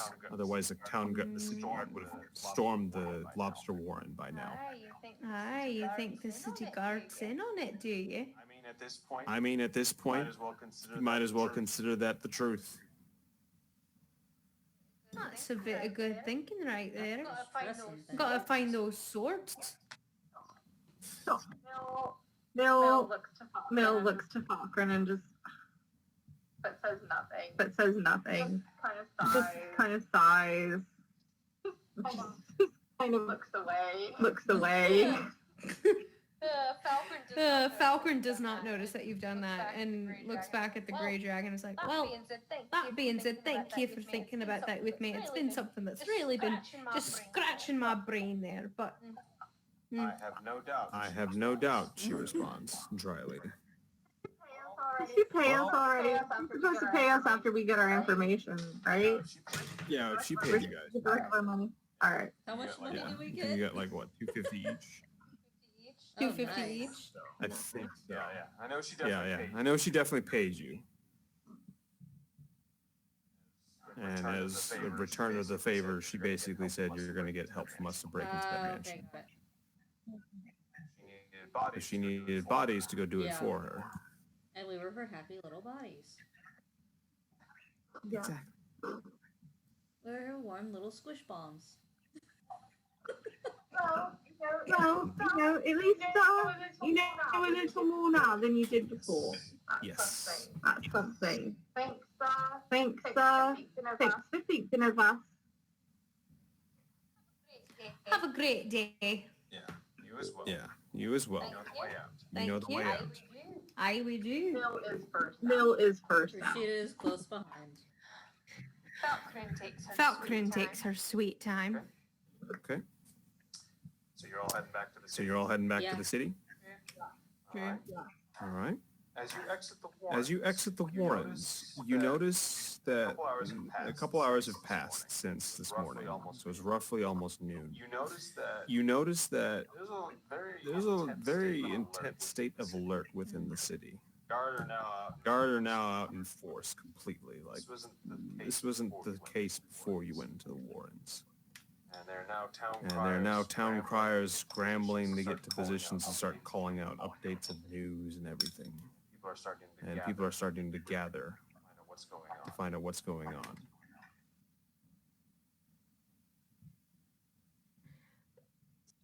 We stopped to Yeah, listen to I a town 100% crier. believe Rashida would want to know what's going on exactly. So Yeah. So this Mill particular okay, go goes ahead. up ahead. So this particular crier steps up onto a barrel and shouts out of the top of his lungs, Hear this, now hear this. The Queen's son, Marcus Wagner, has been kidnapped. Iron beards have laid claim to the deed and have threatened any to come after him to be killed with death.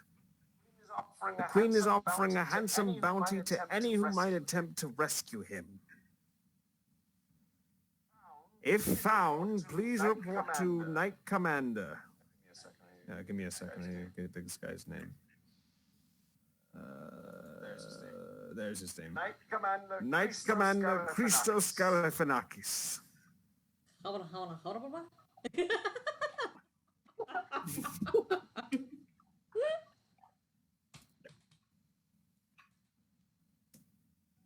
Christos Galifianakis. That's such a Yes. satisfying but long name.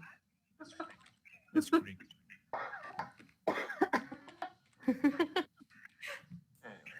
Anyway. He continues to announce that the Queen's son, Marcus Wagner, has been kidnapped. Does he say how much the bounty is? He did not. Mm. And then we have to report to the night guy. Night. Knight Commander. Commander. Yes. He's not the master Yeah. commander. No, he's not. That's Olin.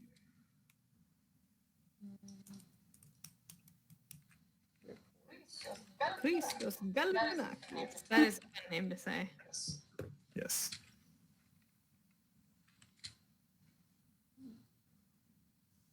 Okay, Queen's son, Marcus Wagner.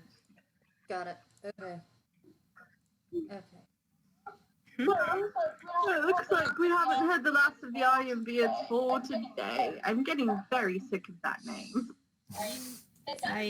It sounds very dwarven to me, so I just picture a bunch of I silver have a beards. question for the two of you. Mm-hmm. Have we given thought to maybe cornering that young lad that we found at that forge? Well, I was going to, and Neil, I'm going to do a perception check. Okay. Okay, wait, I need some bowling. Right, so 17. Okay.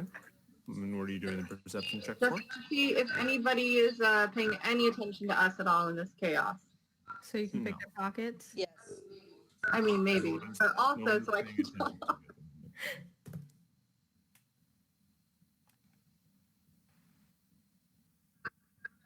I got 17 on it. No one is paying attention to you at the moment. Okay.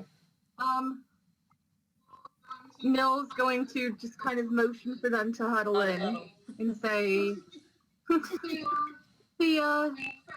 the friend I spoke with last night is very doubtful, let's say, of Jonas's loyalties to the guild.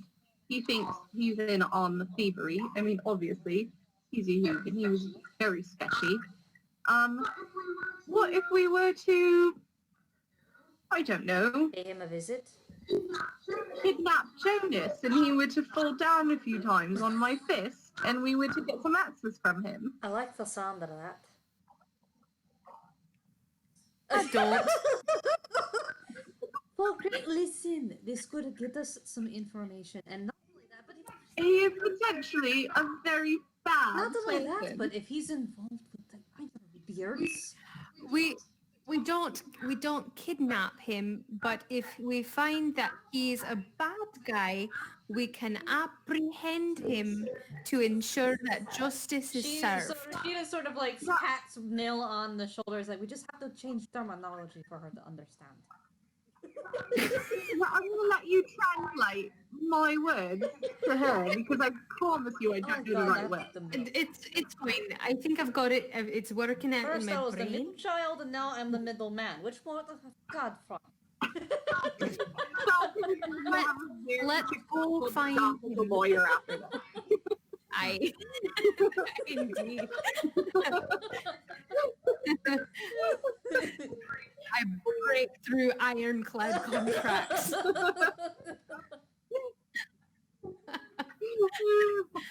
Oh, Alright, let's go so find this boy.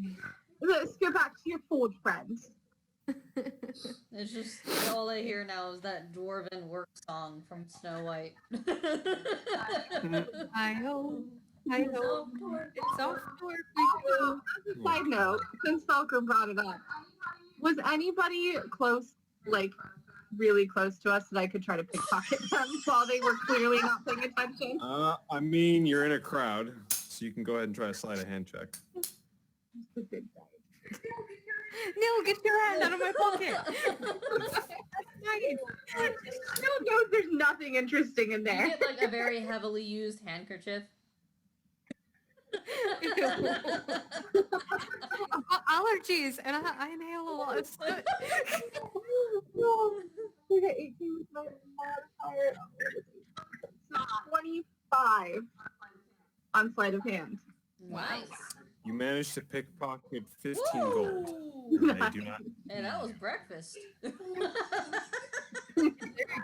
You owe that back You to do. Akima. That helps cover my bar bill. No, that's Bro, true. your Yeah, barbell is 50 50 gold. I'd cover And half of he's my not as barbell. drunk as you. Okay. So we're off to the forge. To the Okay. To the forge. All right, so you return to Clarence's forge, and you are met with a very interesting and bizarre Oh, God. sight. The gray dragon is sitting there. Oh, fuck the fuck.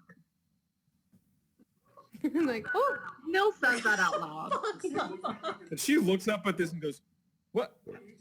What are you two doing here? I mean, what are you four doing here? Excuse me." I have a girlfriend who have you been drinking?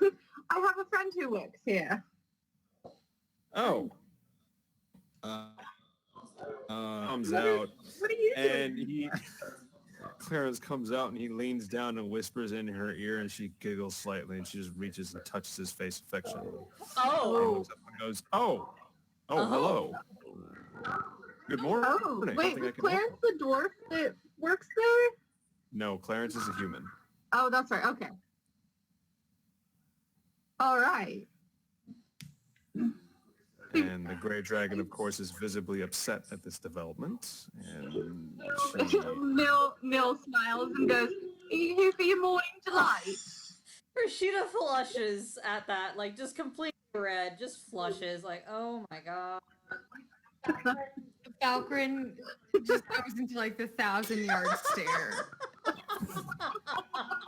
And Clarence takes all this in, looks between your group and the Grey Dragon, looks between your group and the Grey Dragon, goes, I somehow get the feeling we should take this entire exchange inside. This way. He heads back inside the shop, and the Grey Dragon, staring at you all, backs into the shop. She's just like... Pretty much. Like I can't get rid of them. Yes, pretty much. She's fucking the Forger Master. He'll hammer Your her words, not nails. Oh. Something tells me that whether we were there or not, they were going to take it inside. Oh, man. They were going to take it inside, yeah. Anyway, are you going to follow them Well, inside? We have to talk to... Now I don't want to. Rashida really doesn't want to, but she knows that we gotta find Jonas. Mel shrugs and goes inside. She makes direct eye contact with the Grey Dragon as she walks after It's like the... Oh, God. It's like the gift that you Alright, sent me with so Cora. you all awkwardly navigate into Clarence's office, and he sits down behind the desk, and of course the Grey Dragon is looking visibly upset and angry. And he looks between all of you and goes, oh, this is awkward. So, what can I do for you guys? Well, we were just coming by to see if you heard anything new about the swords, and see if that squirrely one, the Jonas boy, is around. Why do you want to speak to Jonas? I just had some extra questions for him Okay, interesting. about swords. Unfortunately, no, I haven't seen anything of the swords yet, but I'm busy trying to recoup that entire shipment, if you know what I mean. Absolutely. Jonas asked Falcon about, because Falcon's a bit of a weapons expert herself. She's very good at forging things. And he'd asked her some questions, because he doesn't seem like he's very good at it. He seems like he needs tips. Oh, yeah, sure. And he exits the room for a few minutes, then comes back and then brings Jonas in behind him. Now, Jonas is a relatively young man. He's in his mid to late 20s. He's got a full beard of hair on his face, and he's got a full mop of hair on his head. And, obviously he looks like he's been in the forge for most of the morning. But then he eyes all four of you, and he gets a little confused and a little worried. Clarence sits down and goes, all right, well, here's Jonas. Is there something that he can do for you? Bill just takes him by the arm and says, we were just going to go teach him the stuff outside. Falcon was going to take him for an afternoon. Do you mind? That way you have some time to spend with your little Can I special give her friend an here. advantage on any diplomacy checks she needs to give for that? Sure. You'll have to roll a All right. persuasion check. Yes! Oh, I'm so excited. Oh, we got What'd you get? 20. What'd you I get? got a So nat she got 20. a nat 20. That's All right, awesome. he is convinced that you clearly want to take Jonas out back to discuss some things. We wouldn't take him out back. That is accurate. Someone give me a perception check. I will perceive. I will perceive 14 points worth of things. Okay. I got less than that. Yay. Oh. So what you notice is after you all leave and take Jonas into a back alley, several minutes later the Grey Dragon follows you God. out. Fuck! Fucking A. Fuck! Anyway, We still haven't done anything wrong. Slutting hag Nope. tits.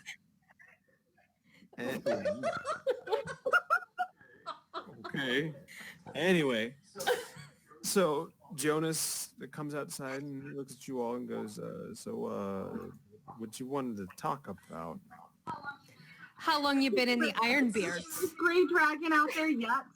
Oh, yeah. No, she's up. behind you.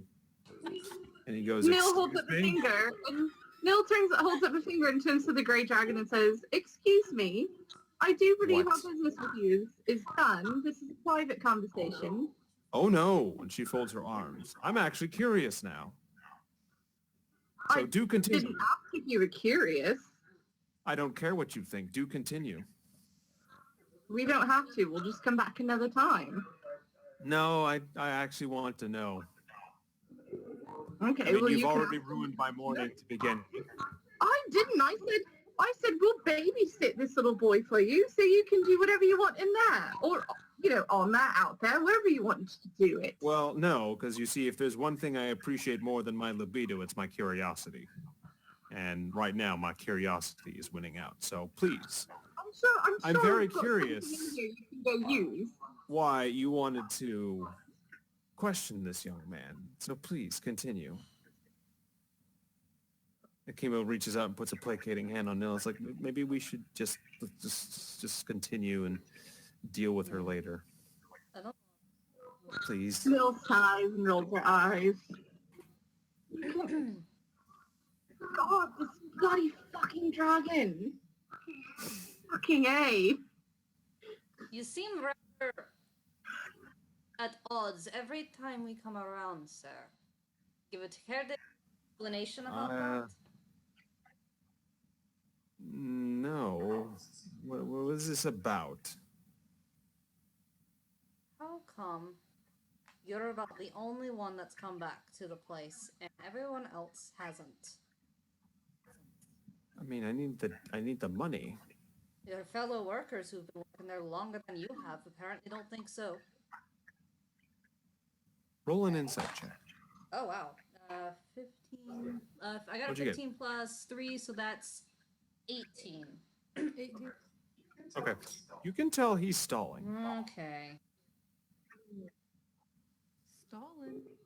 Do you think maybe it would be wise to take Jenny somewhere more private to chat? And if you want to come with us, lady, you can. He'll looks back at the mean- dragon and rolls her eyes. I have no problem with this. Let's go. All right. And as this happens, a crossbow bolt hits the ground right next to Nils' foot. And as you all look up, you see several men with black cloaks on their forms aiming crossbows at you. And one of them parts the line of crossbows and looks down, removing their hood. You see, it's not a man at all, but this is the visage of a black dragonborn, a female one at that. She looks down at you all and parts her lips and reveals a smile full of fangs and goes, well, well, well, boys. I think we found a bit of sport for the morning. And that's where we're going to end the session. I'm so excited. I love the cliffhanger. By the way, Rashida's totally gonna go fucking thunder and lightning on these bitches. Now this means I kind of have to roll up the Great Dragon stats. I'm so excited. Oh. Oh my Yeah. god! At least the Great Dragon fighting with us. This is very true. We'll be fighting with you rather than against you. That's true. Preferable. Oh, maybe now they'll have shared trauma. They'll be better friends. Oh dear heaven. Oh, I love that so much. It's such a cliffhanger. I'm gonna be like, I am literally gonna be squirming What a for the plot rest of the week. God. Clarence and the Grey Dragon. I wouldn't have guessed it. I should have seen it. I should have didn't see it. known. That was completely No. out of left field. I was like, no, what? Great. You good. Had no Wow. idea. Oh man. Oh. Kyle. And there's so many mysteries at once. Like it's so But I think they're all like It's like playing Skyrim, where it's like all connected, but like then there's this other thing. It's like there's so many yes, things to but do. they're all like slowly like coming together. I feel like they're all gonna slowly like build to the one thing. They're- Like Unravel the ball. Yep, and it's all gonna be one thing, and it's gonna. I'm very intrigued. oh, I'm very... Oh, I hate the cliffhanger. Oh my god! Ah! Well, if you truly want to hate someone, hate Matt Mercer because he does. He does. cliffhangers. Actually, I kind of don't, but at the same time, I do, Yeah. and I will. So I mean, honestly, like, I know a lot of DMs who do that too. Like, Matt Click, every freaking Provokers episode was a cliffhanger at the very end. Just like, ah! Matt! So good though. I mean, it's great. It's good. This It's is very I'm, good. I'm glad that Kalisto came and dropped off all these poisons. I'm glad that we decided to go to bed last night, and so I have my spell I know, slots right? back. yes. Camille does not need spell slots. She just needs alcohol and knives. Oh, God. I will say this though. I will say for the added benefit of making use of your newly acquired stash of potions, you will have had time to coat your weapons Nice. in them. Nice. Ooh. Okay. Nil did it in her sleep. Like, I'm just kidding. You got it after you woke up. But yeah. Everybody was distracted. They just, like, the poison just went Casually coated arrows and poison. Just sitting at the breakfast table, like, yeah. God, I'm kind of conflicted on, like, whether or not Poison Rashida's that. actually even going to do spells this round either, because the last one just shook her to her freaking core, so I don't even know if she's going to use spells. Maybe if you get hurt enough, you won't have. I a mean, I do have choice. Hellish Rebuke, and that's something I can do when I get damaged, so Mm-hmm. that's a thought. I just love that Searing Smite just feels so much like a cleric rage. Yes, it does. And it works best on things that really don't have a high constitution save, because that thing had like a 10 for Oh, wow. constitution.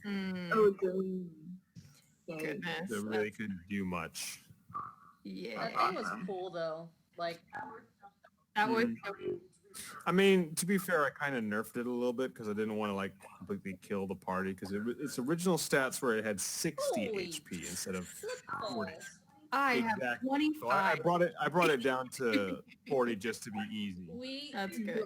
That'd be a total bummer if it was a Oh, TPK off of like some Yeah, hyper that's- armor. that is I the almost precise died at the reason very why. beginning of Tina's campaign from a fucking health. Oh, yeah, that's true. So True. I, like, nearly murdered Seth with a freaking house cat. I remember that.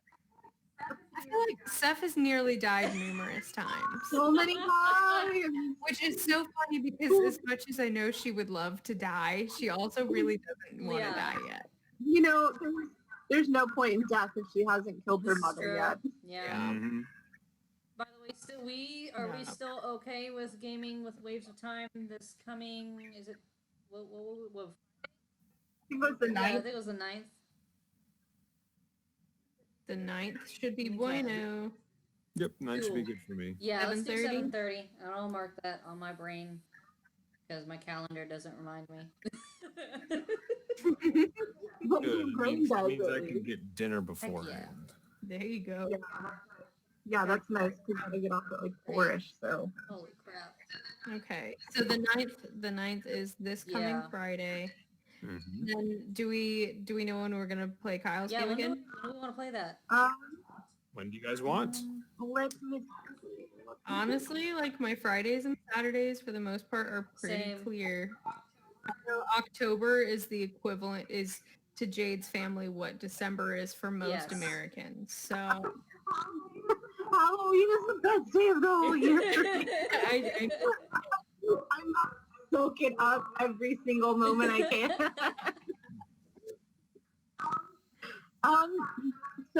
So that makes most of my Saturdays are kind of difficult, but I could probably do I think Friday the 23rd. Does that work Yeah, for that somebody? works for me. I think I can do that. yeah, that should be fine. Okay. Cool. Heck yeah. I'm excited to see what happens to us next. I hope we I do. kind of do too, but at the same time, like, you know what? I don't know. Like, I'm just excited, and I want more character development for my character because I finally, like, now have an idea of like who the fuck she is. I mean, Yeah. Rashida did so much more She this did. session, and she talked more. You tried to fight with me, and then I called you out of your stupid little stupor. Mm-hmm. And you just left me there to Yeah. die. The It bonds does are. feel like the party kind of grew together just a little bit. There Little was bit. like, I feel like Falcon and Nil have more of an understanding rather than just a repulsion Yeah. for one another. Comparison to last game, yeah. Yeah, last one. Ooh. Y'all were like at each You know, other's throat last game. we're polar opposites in Mhm. every single way. And like the drow and the dwarves, you guys kind of kicked us out of our nice, cozy cave homes. Mm-hmm. And but using the same philosophy you use to justify your thievery, we are totally justified in We taking didn't hold on to it well enough, and that's true. And so in that, Mill hates herself just as much as me. Oh goodness. Yeah, I'm hoping to see some sort of like Legolas Gimli friendship arc in the long run. We'll see. We'll see. That'll make We'll me see, so yeah. happy. I feel like eventually Mill and Falcon will find like a common as they meet more in the middle of like Mill just not seeming like completely self-centered Yeah. and evil, and Yeah. Falcon being like a little more chill. Well, you know how kind of like with politics, it's not so much like a horizontal spectrum as much as it is like a horseshoe. I'd like to think that their morality is kind of a horseshoe, like they're so far on the other end that they end up coming back close together.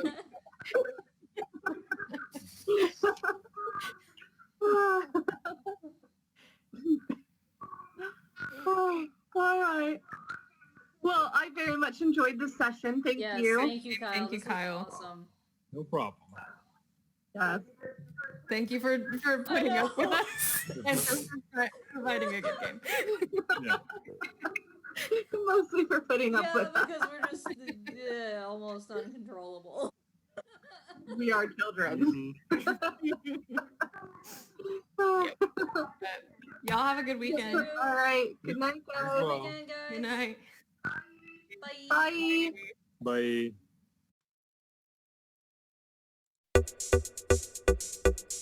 Bye.